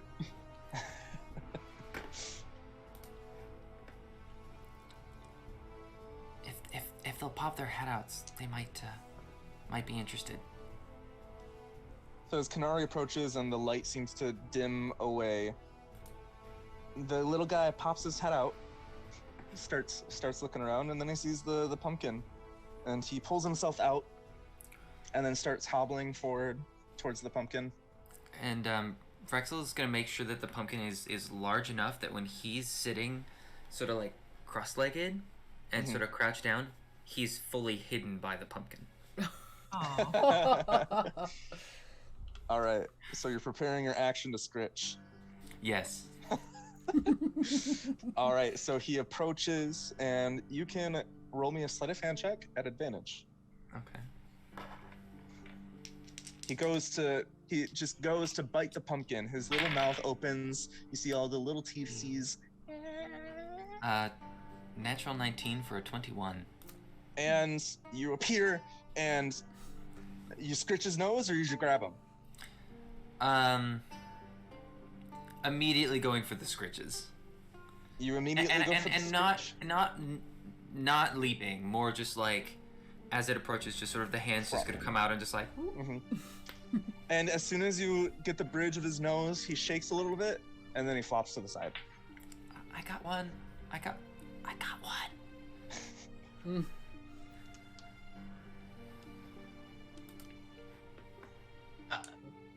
I Do you mean, want to try that on the others? if you guys need help, I'm pretty sure I have a surefire way to get them. Moxie's gonna try to get it herself one more time. And she's gonna pull out that tiny mushroom that we just got. And kind of like, she's gonna walk to about like part way, because number 1 is the one that teleported from her, correct? This one? Yep. Okay. She'll walk a little bit that way, kind of slowly. And then when she's close enough, she's gonna get down and like army crawl close enough to it really slowly. So, already dirtying up those white pants again. And then she's gonna like hold out the tiny mushroom or the thing. Roll me an animal handling check this time. Oh gosh, all of my good skills coming into play here.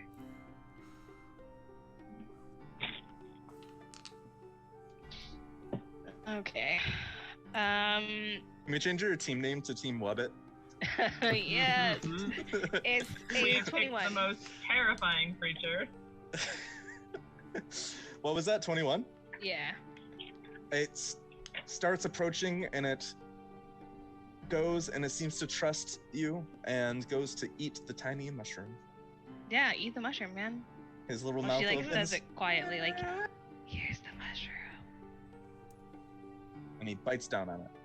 Oh gosh. But it's like a very gentle, just like a little past the head of the mushroom, and so then he like pulls gently a little bit. And then you have advantage on a sleight of hand check to scratch the nose. Okay, cool. Is it just another okay, sleight of hand. Sleight of hand, yeah. All right, that's a. Is it still considered a turn, like one turn? This is a new turn. Okay. When we're rolling sleight of hand. Yeah. Maybe we should have done initiative.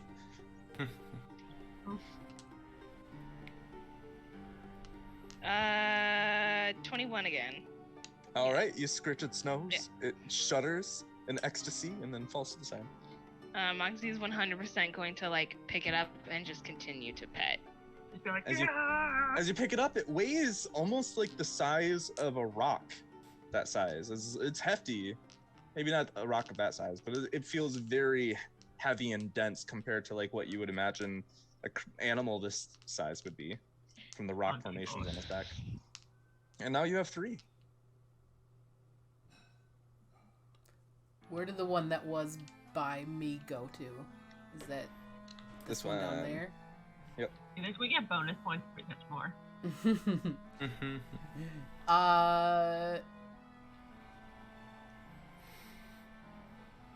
And Braenna's gonna look around. Is there any like pumpkin chunks or anything around that she could try to feed to it?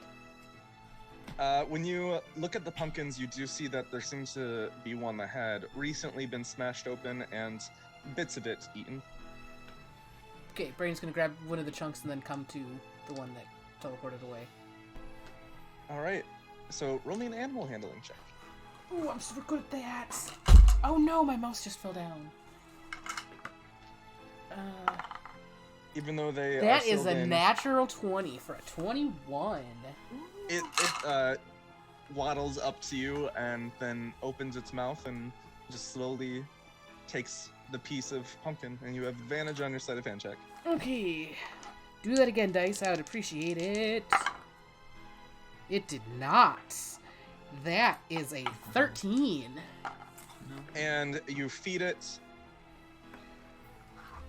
and as soon as you start reaching for it, it looks at you and then teleports 15 feet away. Stupid little thing, get back here. There's another one right there, but he's still buried because the Twilight Sanctuary hasn't hit him yet. I'm gonna go back to number 2, and I think trying to do the same thing Braenna did with the bit of pumpkin. All right. It starts waddling up to you, animal handling, so that you don't spook it. Okay.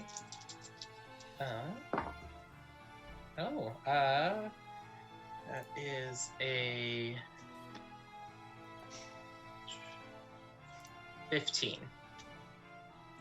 A 15? It slowly approaches you, but it hesitates a moment. I grab another piece of pumpkin. It starts getting closer to you, but the DC has increased for your sleight of hand check, but you still gonna have advantage.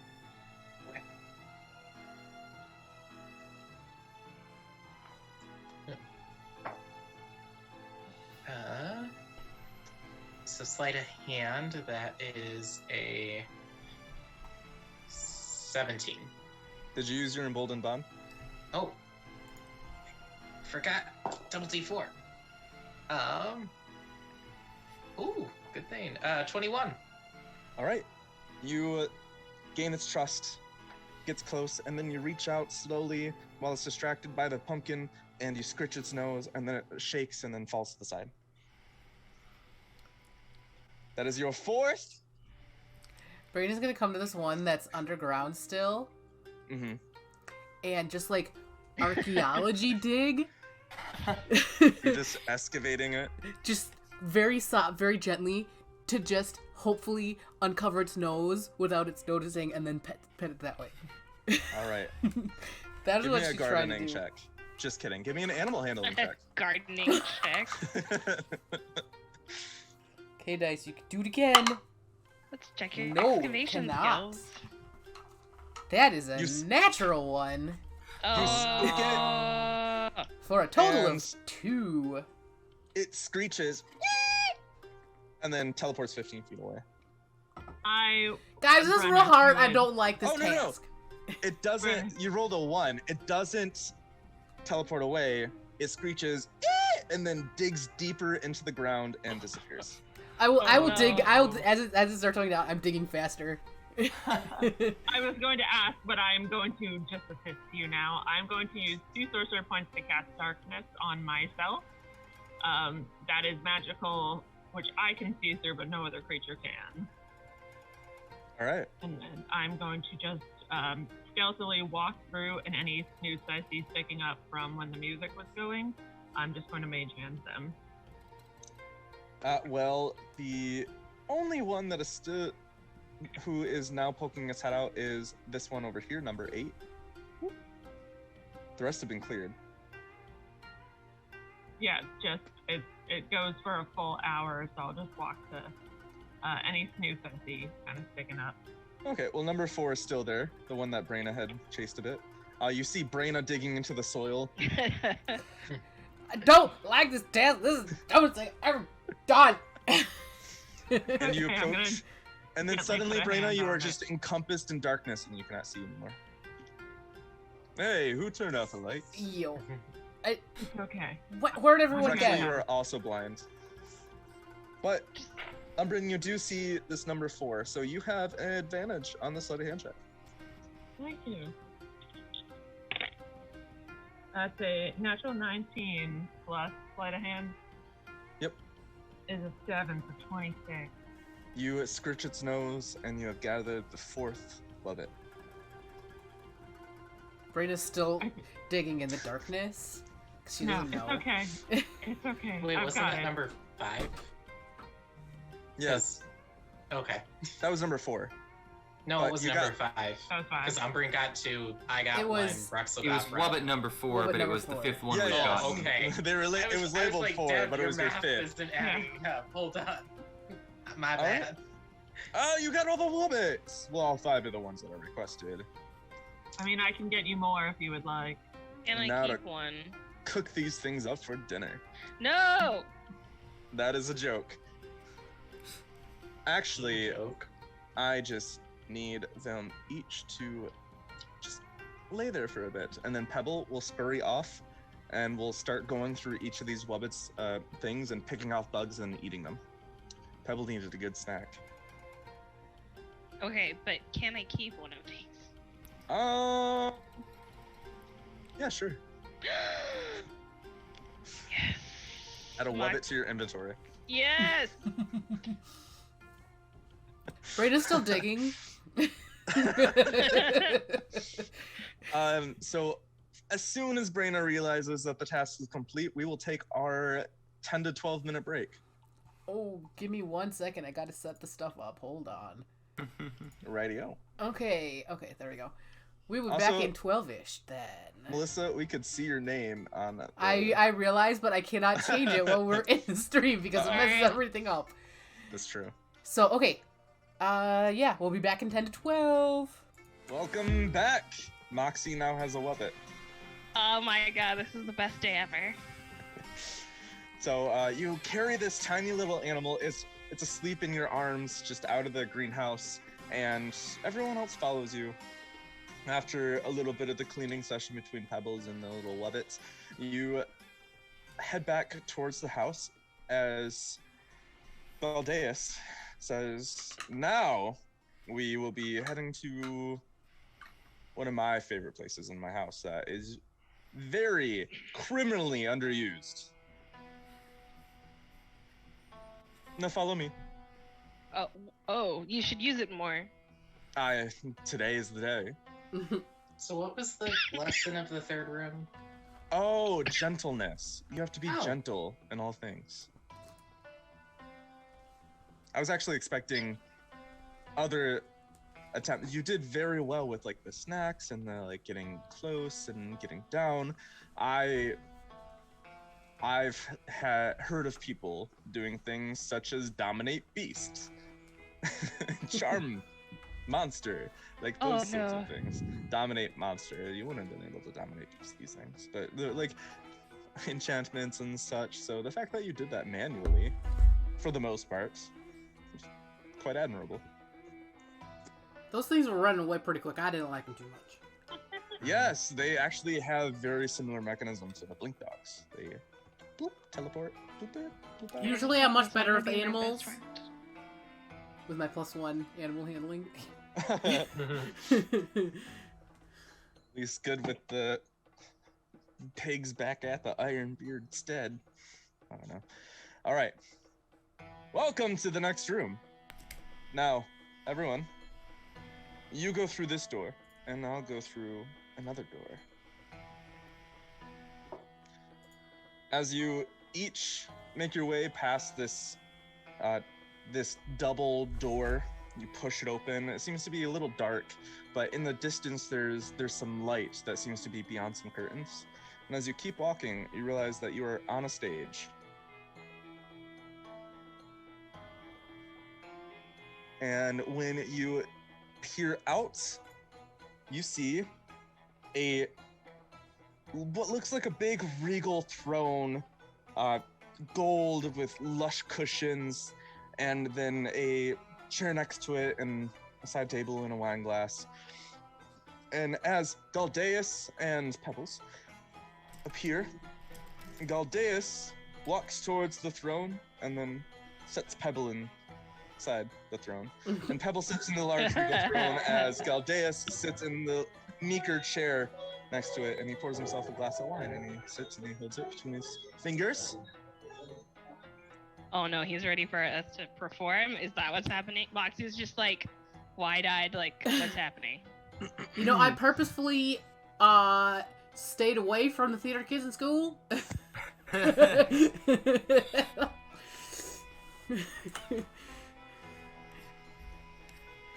The chair also has like not only the gold trim but jewels all around. It's very like sapphire jewels all around, sort of mimicking the skin tone of Pebbles. It seems to be made for him. Just golden, regal sapphires all around. And Pebbles just sits up, looks around, hiccups. And yeah. And so, Meg, can you still hear me? Yes, I can. Okay, wonderful. I'm gonna read the riddle. Yeah. All right. So, hello everyone. Welcome to my indoor theater. Isn't it wonderful? Look at those curtains. You all look wonderful on that stage. There's a piano there if you need it. All right. Wonderful. Cool. Good. As you step out, you start looking around and you see that this theater room actually has very fine molding, and it seems to be carved with draconic images carved into these frameworks right around the edges of this theater's room. And it's very ornate, very regal. And he clears his throat. We hope you're prepared to put on a show. The stage is yours. Oh, you didn't know? Yes, the time is true to show your talents and skill. Give us something to delight in, to revere and the thrill. What sight shall your audience's eyes behold? Show us your gaiety and joy, out proud and bold. The 5 of you are obligated to partake. You see, do what it takes to bring merriment to thee.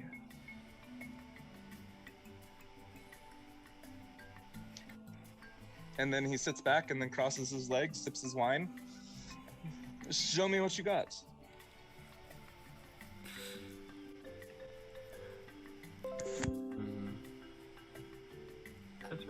So you think you're proficient in performance? Moxie clears her throat and says, "Can I offer you some drugs?" and pulls out hallucinogenic spores.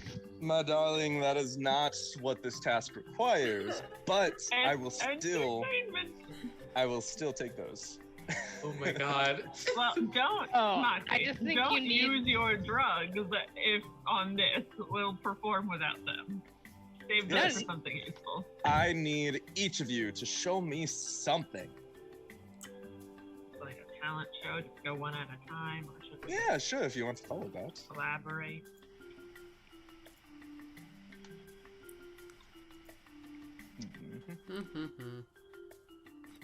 Does somebody If I want to be were able to there. spider climb for their act? I mean, one of the best ways to perform entertainment is to do what entertains you. Do what it takes to bring merriment to thee. I'm not talking right now. You're not part of this conversation. I am conferring with the actors. If you're having a hard time thinking of something to do, what do you enjoy?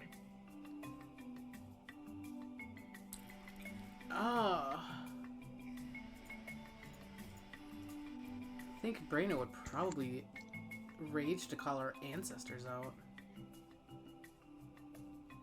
So Braenna steps forward. Yeah.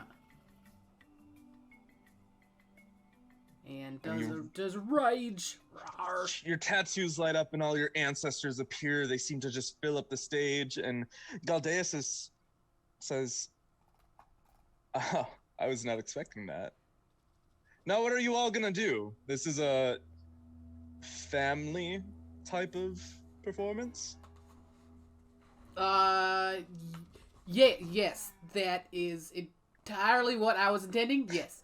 And One of your ancestors leans to you. "Hey, Braenna, what are we doing here?" I would like to assist everyone with what they do with musical accompaniment. All right, wonderful. Braenna's going to advantage do in the like future. with her family, just like the training exercises and stuff that they do, like I don't know, little beat 'em ups and stuff. I don't know. You're just fighting each other. Yes, that's what I do for fun. You said to can't you all merriment just, to like, me. Why can't you tap dance or something? What I do you- don't tap dance. You can't do some, I don't know, fancy maneuvers with your whatevers. You're just shadowboxing at this point. You got a hoop? I think Braenna would get be like, and just start getting more like angry in the rage, and do the Ironbeard tornado to do the spinny thing. As you do that, his face alights, and go ahead and roll me an athletics check at advantage.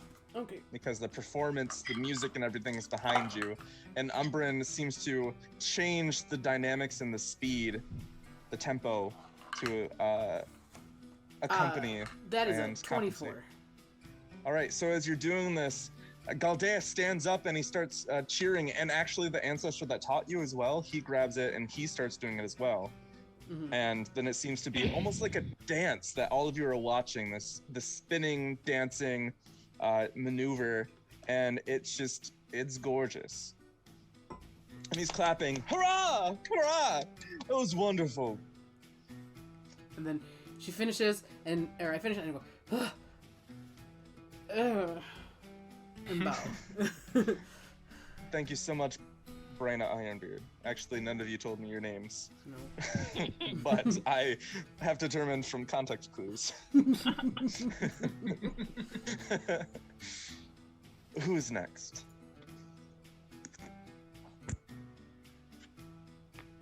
Yeah, I'll go, I guess. Wonderful. All right, impress me. You got like a hoop or like a ball or I don't know, a Um, pole maybe. He claps, and you see the door burst open behind him, and an air elemental appears with a hoop, a pole, or a ball. Or, like, all three. Like, three Oh, air three, okay. elementals with each of them. So Moxie will grab all three of them and then just like kind of nod at the air elemental and be like, thanks. He flies away. So then Moxie is going to, I think, sort of take some of like, monk things that she knows. What kind of monk am I again? Mercy, okay. And she's gonna do like an acrobatic stunt kind of thing with the various hoops and balls, and like she'll end standing on top of the pole with her wubbit on top of her head. Obviously, that's now part of everything. She does that. She does all of this while holding the wubbit. All right, so you're just tossing it around. Yeah, it likes it. Yeah. And go ahead and roll me an acrobatics check at advantage. Sweet. I do some circus music like the Interesting Gladiators.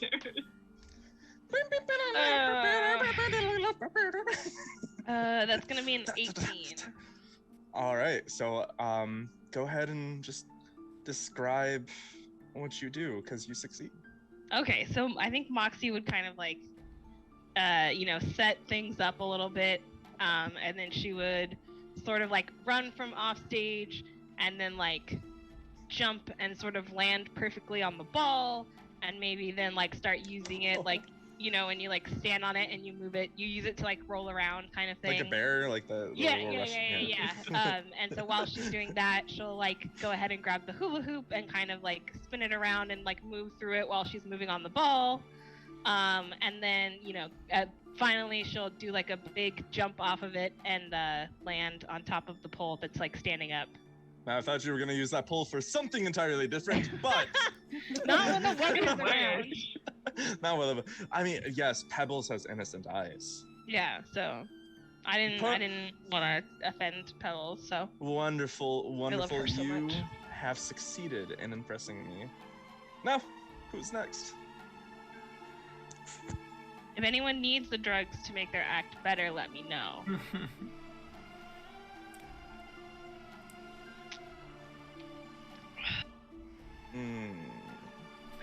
I should have done a Martha Stewart one, damn it. Who? That's what Canari can do. Now, Sure. Are you three going to decide, or would you like me to decide who's next? No, sorry. I'm just getting things ready, and Canari's gonna be like just taste testing different things, and then she finally like steps up and just like puts her cauldron down, or like her cooking Ooh. pot,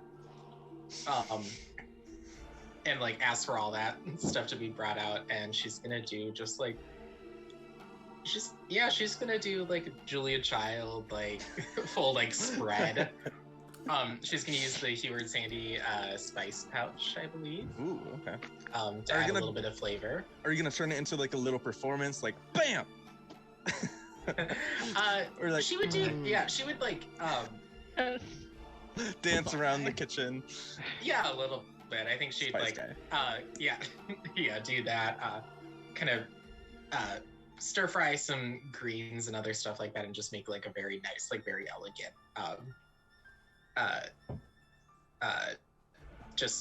main dish. And the air elementals bring you anything you need. If you ask for something, he claps his hands and they appear.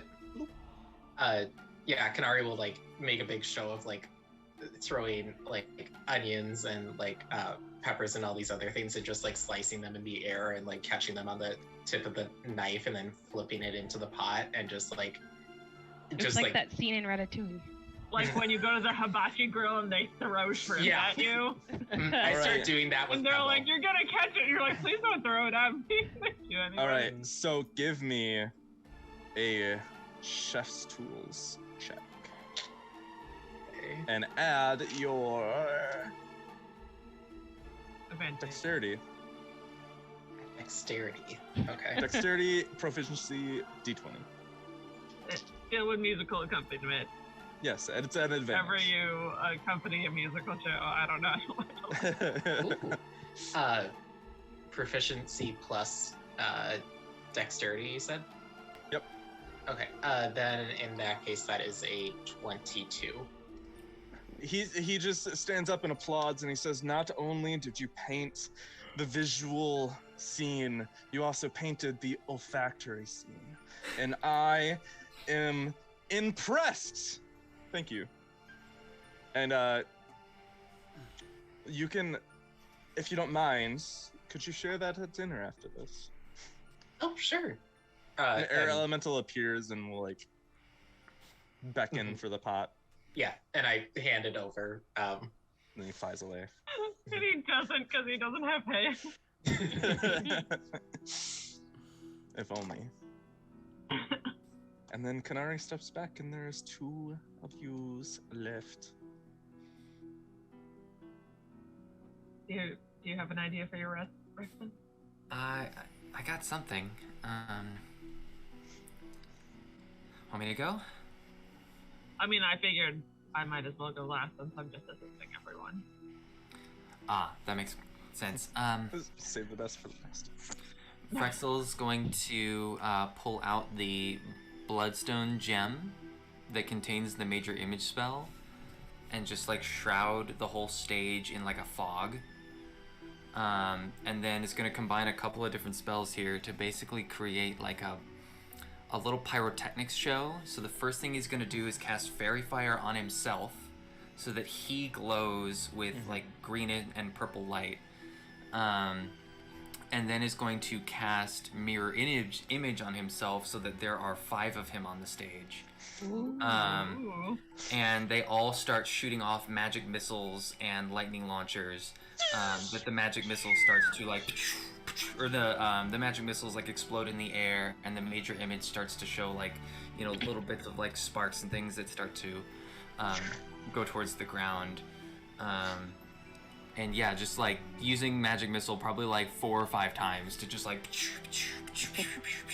all over the stage. All right, that will be an Arcana check with advantage. Hey.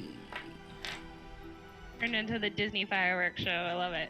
Yeah, I was thinking that. Especially with this music. Oh, it's not great. Well, plus Arcana plus 8, so a total of 20. Oh yeah, that's good. So you see Galdeus just holding his heart. He's just like, that is one of the most fantastic displays of magical prowess that I've seen in centuries. Thank you so much for showing me. You succeed. You pass. All my spell slots are gone. I was like, I really hope the last room is that he's like, now you must fight me. And I loved it when you did the situation. 5-person pyramid. Or 3-person, 4-person. All right. Well, he wipes away a tear. Last but certainly not least. It's hard to top something so spectacular. I know. I wouldn't even imagine how to be able to do that. Yeah, I don't think I will. Well, let's take a little bit from everyone's displays. Is there like a table or something? That, you know, I'm gonna assume since Canari said all their stuff done. I'm gonna pull out my air elemental alchemist comes supplies. in and sets up a table for you. My alchemist supplies and my herbalism kit. And I'm just gonna start mad sciencing and just see if I can make some kind of potion with all the crazy ass shit that I've gathered. All right. the science guy. So yeah, exactly. You will also have advantage because you gave everyone else advantage, so why not? Okay. And you can make an alchemist supplies check with intelligence. So proficiency, intelligence, d20, and you just need to tell me what ingredients you're using. Magic cooking is what I'm gonna do. I'm going to use a sorcerer point to re-roll that. Oh no. Because it was Oh boy. no, that's plus intelligence. That's only 13. Tell me what ingredients you're using. Oh yeah. I've got magic fountain water from the So- cursed fountain. You I toss that have- into a beaker and swirl it around, and then you combine it with. A vial of sticky boggle oil. and I've suddenly it got- becomes like black and viscous. Zombie teeth. You throw in the zombie teeth, and somehow they dissolve, and something inside, like a little finger, sticks up and then sinks back in. I have a vial with 4 spiders in it. You toss the spiders into this little disaster, and the spiders go in, and then it becomes like a white, very sturdy liquid that seems to just slop back and forth. You keep changing beaker from test tube to beaker, vial, throwing it all together. I pull out my dagger of venom and I do like a cool dagger flip with it, and then I summon the venom from it and I slide it into. And now it becomes a greenish hue, green-white, almost slime appearance. I dump a vial of gunpowder in there. And it starts to sizzle. Let me know and when you're then done. I have a cleric's eye. Should I put that in there? You put the We should cleric's save eye. that for something else, probably. Do you want to? I think it like points to undead, but I mean, we have our own cleric who points to the undead. I thought you were going to say we have our own cleric with eyes, and I was like, you Canari alone. She's got eyes. I will top it off with a bottle of fine wine.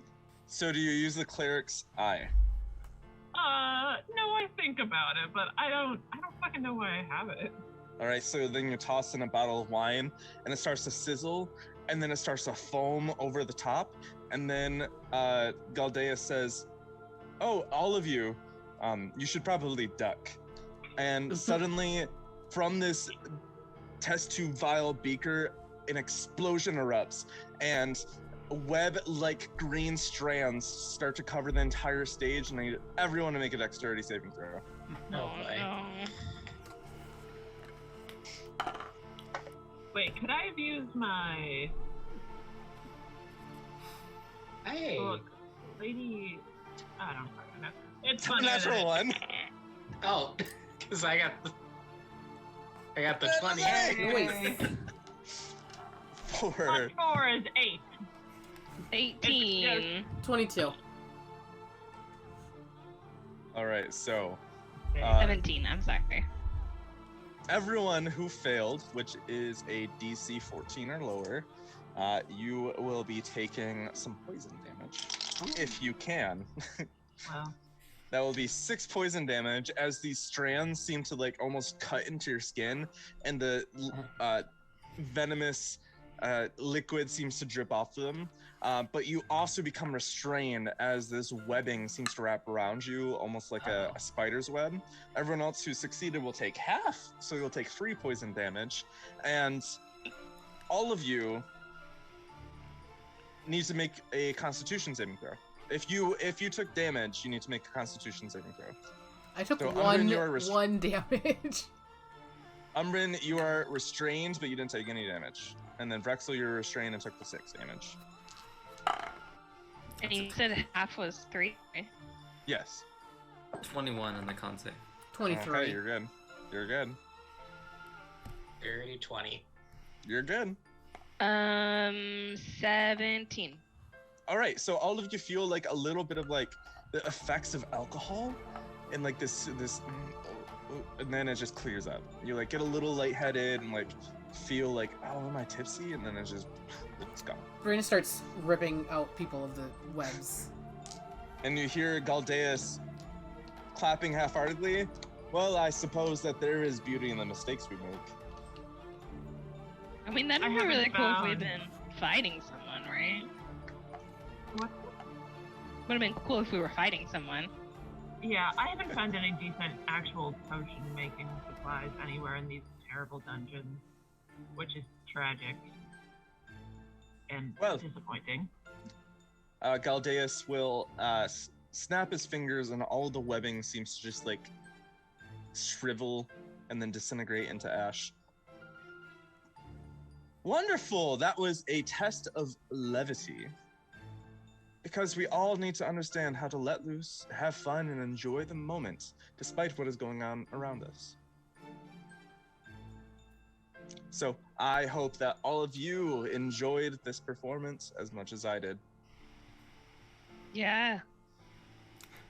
And now it's dinner time. Oh, are those all the tests? Or is Of dinner course. part of the test? Follow me. I feel like he didn't answer your question. I was gonna say Moxie turns and is like, I don't like when dinner's a test. And then he leads you all to the dining hall. And you see a feast before you, several different desserts, a large turkey, sausages, breads, cheeses, grapes, biscuits, eggs, vegetables, tomato slices, cucumbers, all the stuff, lots of wine across the table. And it's really a regal dining hall. And he goes and he has Pebble sit at the front of the table, and then he takes the immediate left, and he just gestures to all of you. Take a seat, enjoy the dinner. Partake, have fun. Is there a test in this, or is this just eating? Less of a test and more of a conversation. Braenna's gonna sit here.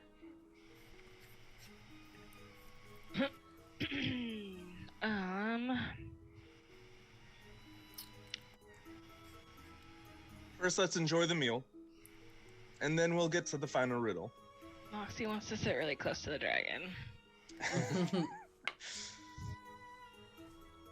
Your Wubbit will actually hop down and then scurry to the seat next to you.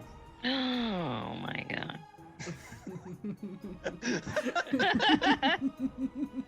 What was that? You just can't contain like how cute it is. Yeah. Umbran, where are you sitting? Sorry, I was taking stuff out of my inventory. Oh no, it's all this stuff that you're just like, I don't know. Yeah, I've just been Just like- carrying around and it just does nothing for me. I guess that's it. As close to Canari as I can. Oh, after all of that, you have two more uses of that toxic web potion. Oh, cool. That's a decent consolation for failure. Yeah, that I intended to do that, I just forgot. All right, dine. Enjoy yourselves. East. I will Don't put have to ask me Jerome down twice. on the table and let Jerome eat whatever he would like. Jerome. Probably just some glowworms from the jar. He starts to feast as well. Moxie The what? will fill up her plate, but then also try to figure out what the whippet wants. The Wubbit just The Wubbit, pops yeah. himself up on the table and he starts sniffing. And then he starts eating the plate. Okay, cool. She's fine. He's fine. I don't know. They're fine. Actually, I have not yet determined how to tell their gender. I don't even know if they have a gender. What if they just asexually spawn? I haven't seen any of them mate. The constable is fine. The constable?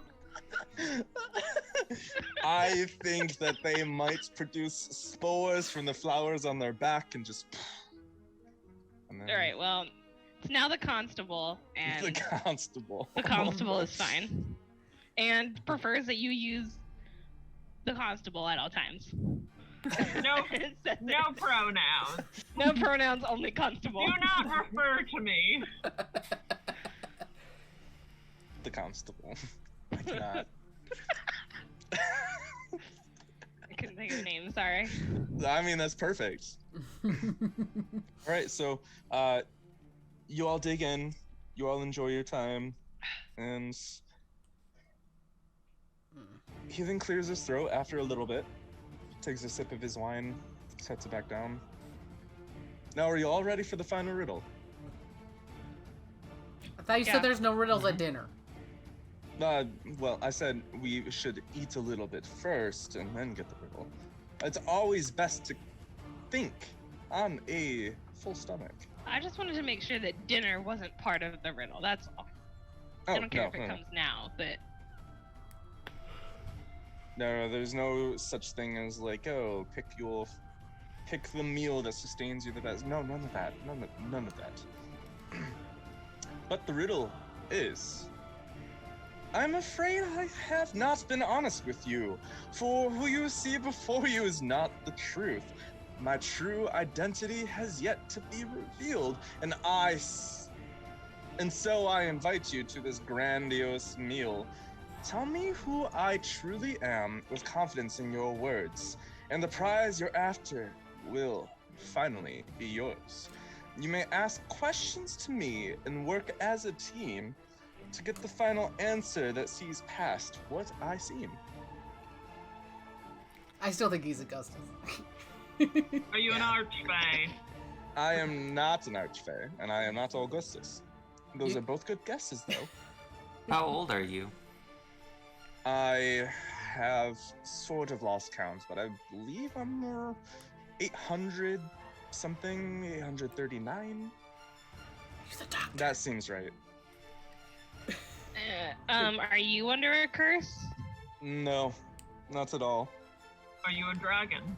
I am blessed and highly favored. A dragon I am, that is true. But which dragon I am, that's still up to you.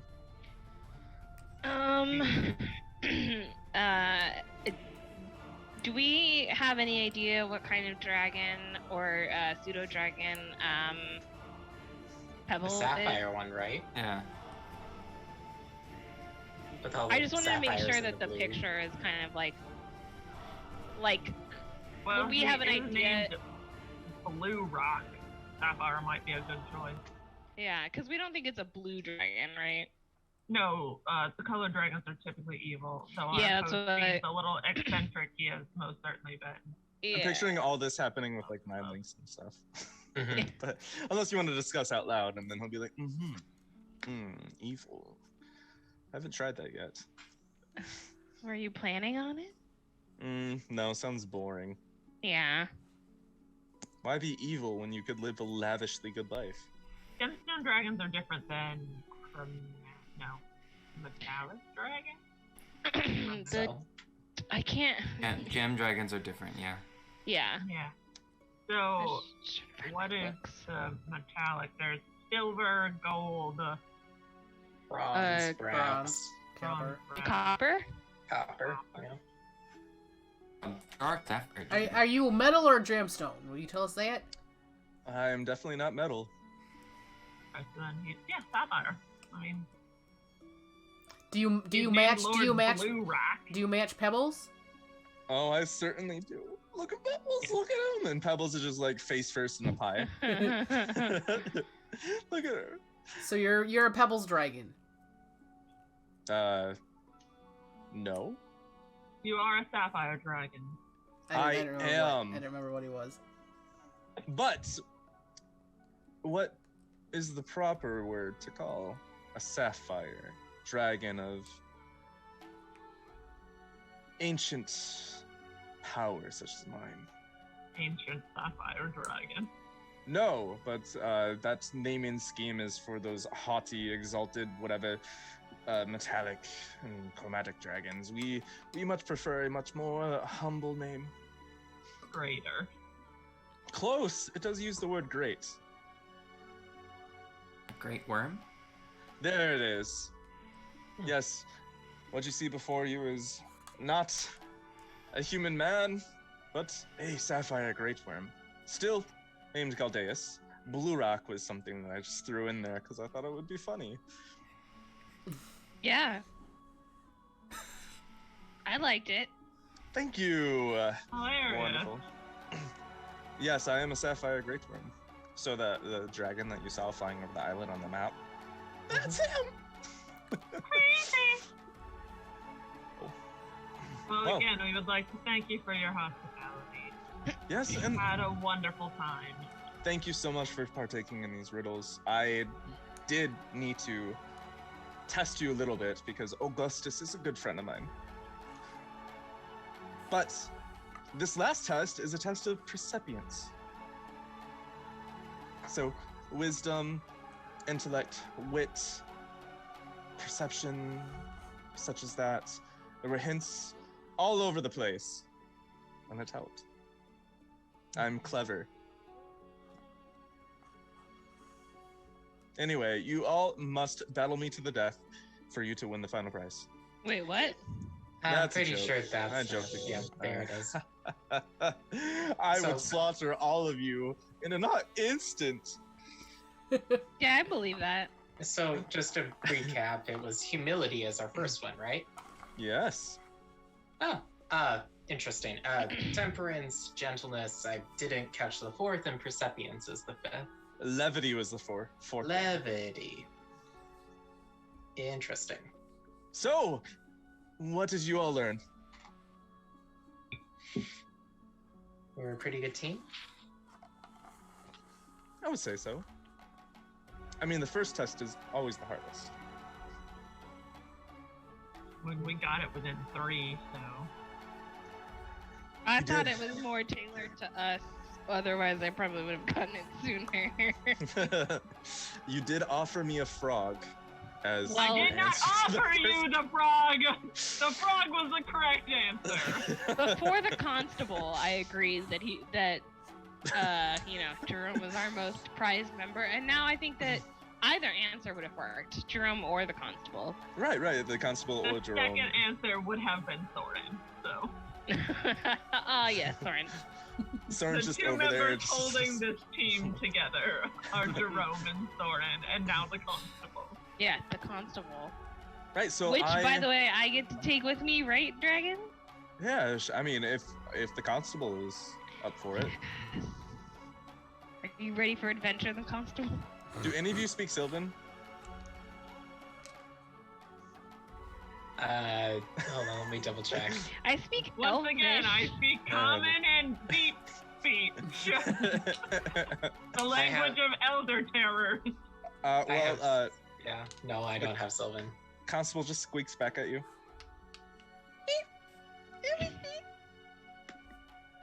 Moxie's gonna kind of nod and then like look over at our sapphire friend to be like, is that a yes kind of look? Oh, I don't speak Sylvan. Oh, Sylvan. I need to speak Sylvan. Okay. I've got some. I have a goal. I have a mission. This is my new wish. Yeah, yeah, screw my past. I wish to speak Sylvan. All right. Well, as I promised, your prize. He claps his hands, and a air elemental spirit bursts into the room, and he carries in his hands, his wind hands, a large conch shell. Oh. Is this something we Yep. hold? Oh, no. Once you are on a vessel, on the sea, you blow into it, and it will show you the path. To a key? To the island that contains the key. Cool. Just one of like, is this a one time works only or? Yes, unfortunately. Okay, cool. I just wanted to make sure. So maybe Do you we know should use it we should not use it 3 times and then the last one go and use it. Oh, that might That be a is good also idea. an option, but Mm. also, the key is, even if you get a key from an island, it is not the only key. So you must be the first to gather all 4, Mhm. while others also may be ahead or at the same pace as you. You said nobody else has come to this island, right? That is correct. I'm very lonely. Well, I mean, Wait. I Do hope the- you get more friends, but that are terrible at riddles. The keys must repopulate though for the other teams, correct? Or is the key not a physical thing? Oh, is it friendship again? Or there's like 13 on each island. It's just a it's- big. Always friendship. But no, Except when I'm- it isn't. I'm very lonely, but the Briganox actually are great company. I have them over for dinner several times a week. But they only talk about stones. And Well, mining. stones do make pretty good conversation. I'll throw that up. Well, and just curious, out of curiosity, does the mists make it hard for you to like say fly to another island to visit people and come return home? Unfortunately, yes. Okay. I That is have unfortunate. not been able to speak with Augustus about that for since he did the thing. Oh. That And is- he Yes. physically in the ocean, or does he exist in the god's plane of wherever they exist? Both. He is the ocean, but he is also the lord of the ocean that exists in the divine realms.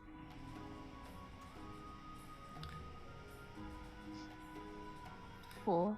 Circling back to something, the temple. You said that you looked at the labyrinth and didn't enter. Sapphire dragons are renowned for their labyrinthian mazes and lairs and tunneling. Were you being entirely truthful? I was not. I was correct in that I chose not to go through the temple, the labyrinth, and I was truthful in saying that I thought it best not to do so. But the reason is because part of it terrifies me. They say that the labyrinth leads to the gates of the afterlife, the realm of spirits and such, those that wander, those that are lost. And the risk of entering such a place means that you may be lost yourself, but the reward is finding truths and knowledge that you have been longing for an answer for quite some time. Can we find lost spirits there? I mean, there are plenty, but it's difficult to find a lost spirit unless you know of a spirit that is lost. I mean, again, I wouldn't worry too much about that. We do have the oil of ethereal, which will just bring you to the ethereal plane, and then it will bring you back. Well, you are already sort of on the ethereal plane. Well, not here, but out in the mists, out in the fog. I mean, I think the main draw is finding a way to get Andrew to up. Yeah. Who? My brother is maybe out there. I don't know. I saw him earlier before we got here. We actually have a lost spirit we're looking for, so. Oh, well, hopefully it's worth potentially losing everything. That is not a risk that I wanted to take to find the one I lost. I mean, if you were to ever to lose Pebbles, would you not go after her? Oh, Pebbles is going to hell. She's done atrocious things. Would you not go to hell to save her? Well, Pebbles. Maybe. Pebbles, the ruler I of this adore land. you, but you know, if you're gone, whatever. Out of sight, out of mind. Terrible. Yes. Oh my gosh. Well, I will wish you best on your travels, and if you do decide to enter the afterlife through the labyrinth, make sure that you know how to breathe underwater. I can hold my breath a really long time. Does that count? Oh, well, I don't think that it would. You see, the labyrinth is entirely underwater.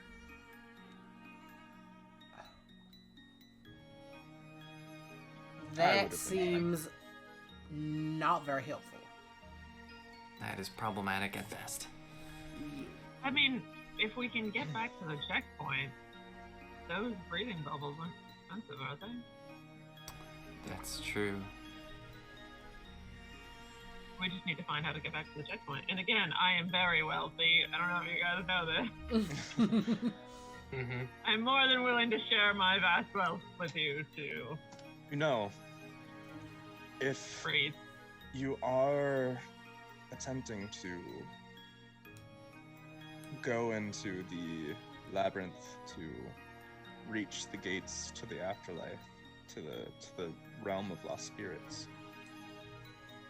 I have a request which will also come with an additional gift. Okay.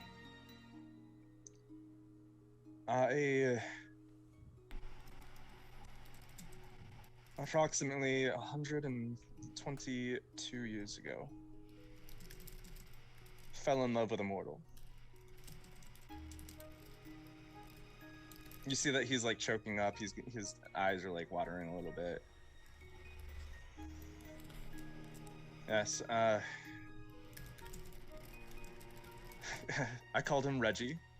His full name is Reginald. And I had lost him to disease. And when you die in these mists, your soul is automatically lost. And when he passed here, surrounded by these mists, his spirit was also lost. And I just wish that I could find him and bring him to a place where he can live out his afterlife, his eternity in peace, as opposed to wandering aimlessly without remembering who he is. So if there's any chance that you could go. If he doesn't remember who he is, does he remember what his name is? That is the one thing that they do remember. They remember the name. They will respond to it, because the name. How many lost Reggies do you suppose there are? Many. But if you find someone named Reggie, I have a way for you to get a little bit of a semblance back in him. One where you can ask questions that he can answer. Even though he won't be able to give you his life story, he will be able to answer the questions that you ask him. It's in that box over there. He points at this box on the. Whoop, whoop, whoop, whoop, whoop.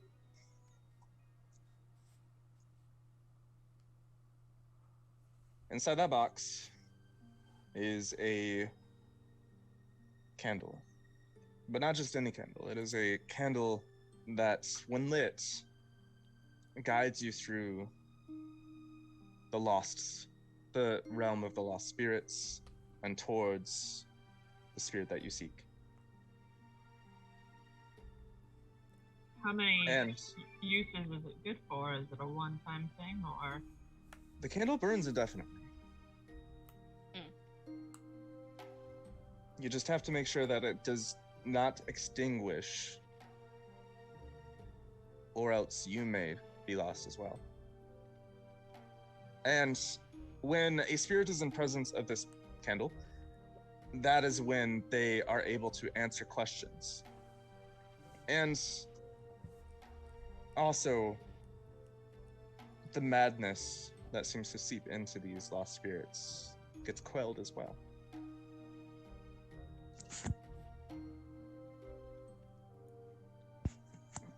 Now,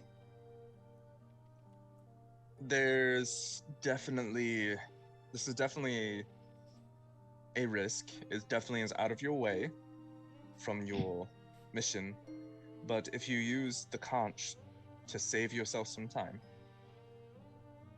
and end up finding this temple, it might mitigate what it might cost you in terms of time.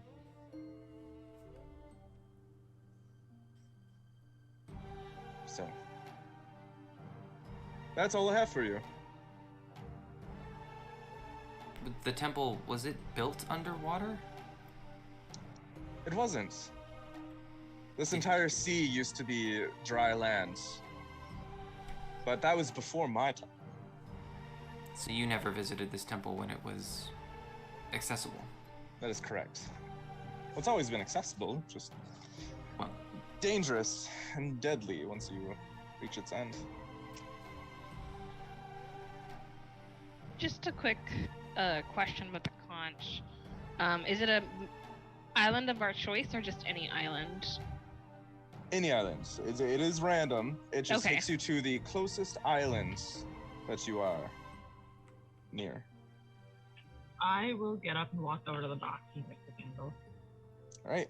Inside this box, there is a little opening on the front, and when you open it, there's this candle, and it seems to be just this normal candle, but in the wax are a bunch of different runes drawn into it, and the metal candle holder that is on seems to just have this coldness to it. Does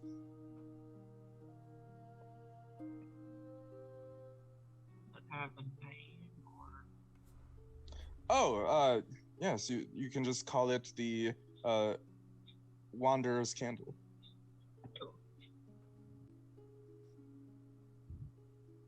What, in theory, what would happen if we lit it while we were on this plane? Would anything happen, or if it only? Well, you know that spell Speak with Dead?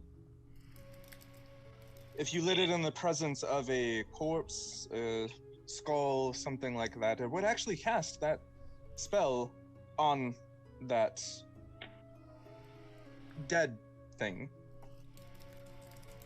It just has different effects when you're in the realm of the lost spirits.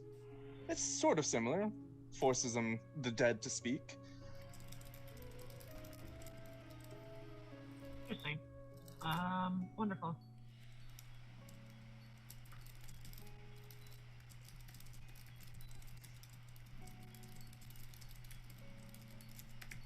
Any other questions? Concerns? No, I think we're. So, since you mentioned that you have a ship and a captain and all that, you can feel free to send them to my island, and we can restock you all with food, supplies, whatever you need. I have plenty. Oh, awesome. That's very kind. Yes. Oh, and if you've ever heard of those rumors where people vanish when they appear to my island, it's because many people try to find the way out of the fogs and the mists, and they vanish because they leave the mists. I was curious as to why there was that rumor, but I didn't want to be rude and ask if you know like it's ate people or something. I know. I only eat people who are rude to me. Of course. Another question. Did you have any rooms or doors in your house that seem odd? No, Strike you not that as I'm aware of. strange? No. People have walked into and then walked out of at much later dates? No. Maybe. There was this one guest, but that involved sexual activity. Oh, okay, well. I have a lot of questions, but I won't ask them. I don't think we're there yet. Someone goes into a No. room and then they stay and then they come out after a certain amount of time. I mean, I get that part. Alright, no doors that lead to strange villages. No.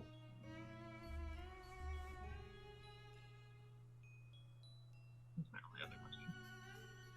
Wonderful. And you and your crew can also feel free to stay here for a night. And if you ever do need out of the fog, you just come find me again, because I have other different shells that get you out of the fog. Oh, cool. Do we have to do more riddles for those shells? Maybe one or two. Or is that where the closed door acts come in? It all depends on how many chores I have. Got it. That's considered a chore. Yes. If you lot want to finish eating, I can go inform the captain, or we can all go together. Yeah, okay. Perfect. Are we gonna stay here for the night? I mean, if I'm not mistaken, Vrexil used all of his spell slots. And I've used a few sorcery points, so I can get those back on.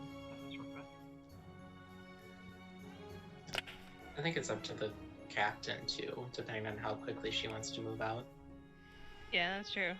Also should take into consideration. I'll make my way back to the ship to inform Captain Barbarossa that we're free to restock on the island this day and night. Alright, so Umbran, you take leave. You use your roguish speed to dash forward back to the ship. You get to the docks. You go up the gangplank, up to the deck. You go to the captain's quarters. You knock. Ba-da-ba-ba. And just a few seconds later, she comes and she opens it and... it took you long enough. We have cleared and secured the island. The noble here has offered to let us restock our supplies as well. He has plenty of guest rooms for the crew to have a night in a bed. Oh, wonderful! They've been quite tired of the small confined spaces where they have to share. Scalesy is not one that anyone wants to spend the night with. Smelly. That feels like a leading question, but... Yes, I will inform the crew, and then you can lead us all back. Of course. I'm gonna wait off the ship and stare at the Wanderer's candle for a while, considering things. All right, crew. We've got room and board, food, and supplies. So let us all be wonderful guests in this manor that we are soon to approach. And remember, do not take anything that you do not have permission to take. I'm looking at you, short stack. And she takes the crew, and they all follow Umbran back to the manor, and they pile in, and you actually will be led back to the dining room just so that the crew can also partake, and more food is brought out. I make sure everybody touches the cleansing stone before we go. Very good. Oh, some of them definitely needed it. Yeah, Braenna's Braenna's definitely clean in years. Braenna's definitely finished off a bunch of the food, but she's eating it a little slower than she normally would, I think. Lady Lixmora is gonna come up behind Canari and grab her shoulders and start massaging a little smoothly. What do you say you and I share a room? I don't mean to offend, but no. She goes to Moxie and starts rubbing Moxie's shoulders. What do you say? That's me and you share a room.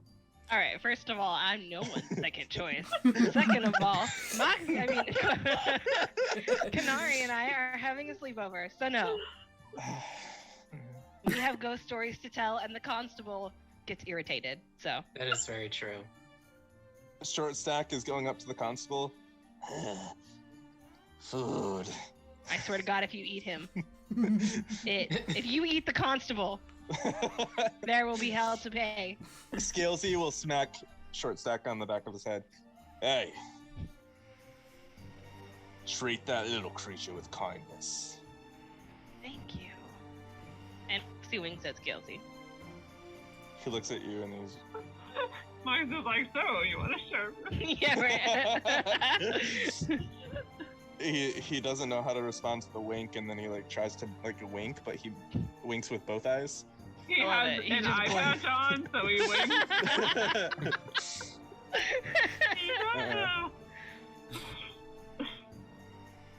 And he does have an eye patch on, doesn't he? Yeah. Oh, I forgot.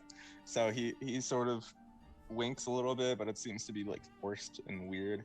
And he'll just turn around and Seek Land is taking out some of his psychic blades and cutting up the chicken for little bits, and Cogster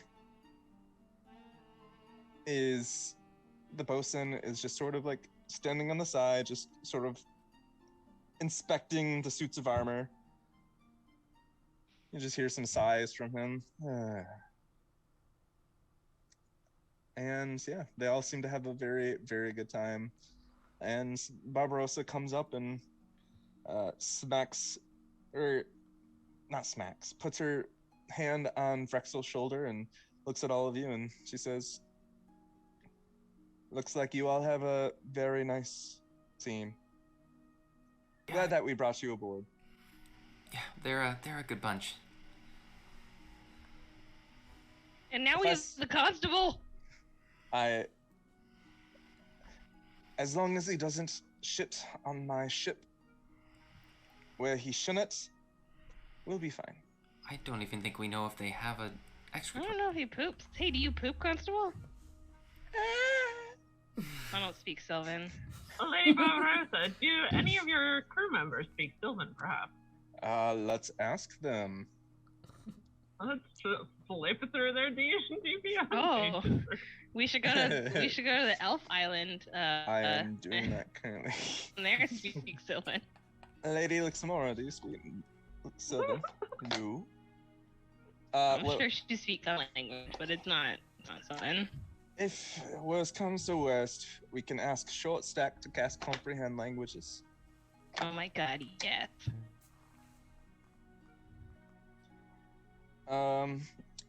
Yeah, I believe that is what we have to do. Alright. Short Stack, please do us all a favor. Cast Comprehend Languages. So it takes 10 minutes to cast Comprehend Languages, and he goes and stands right next to the constable, and he looks up at Moxie and says, "Ask." What's your name? Questions. And Short Stack looks at the constable straight in the eyes, and the constable is just like, he says that their name is the constable because that's what you called them. Oh my god, yes. Okay, cool. Are you good with going hanging out with me for a while?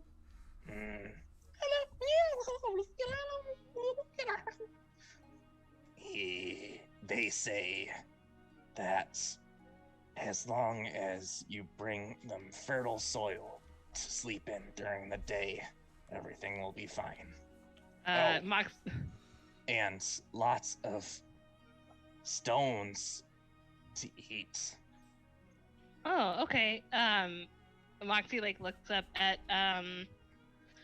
I don't know how to say his name. Like Gladys and Galdeus? Yeah, Galdeus.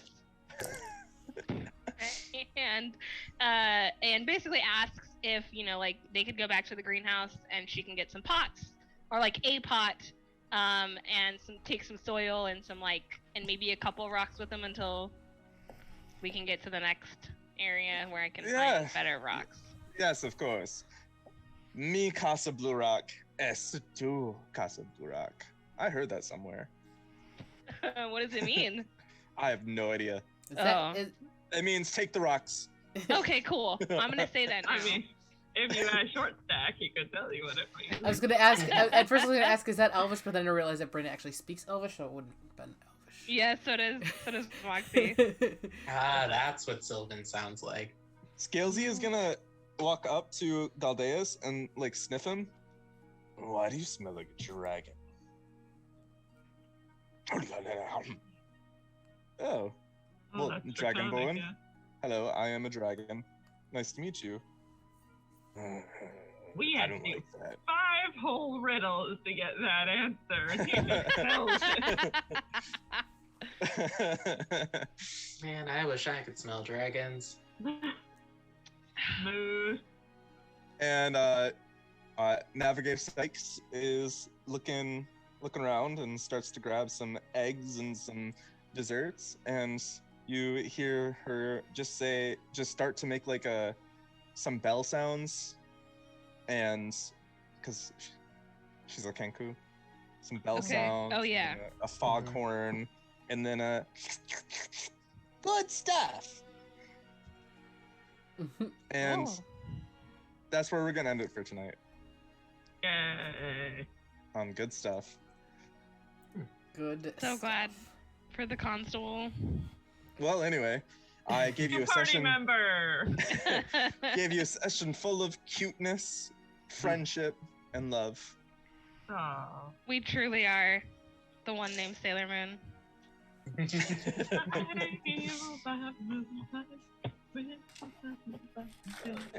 So, if anyone is watching this now or in the future, thanks for tuning in. Thanks for your viewership. Thank you for watching. I hope you enjoyed. And Follow you know what? if you haven't already. Yep, follow the social medias. And you know what? If you ever want to figure out what to do for a session, you can always bring in the Briganox. They'll mind those wishes for you. They'll mind those wishes. Spar. Oh goodness. Right. Bye. Good night, I everybody. think we're good to go.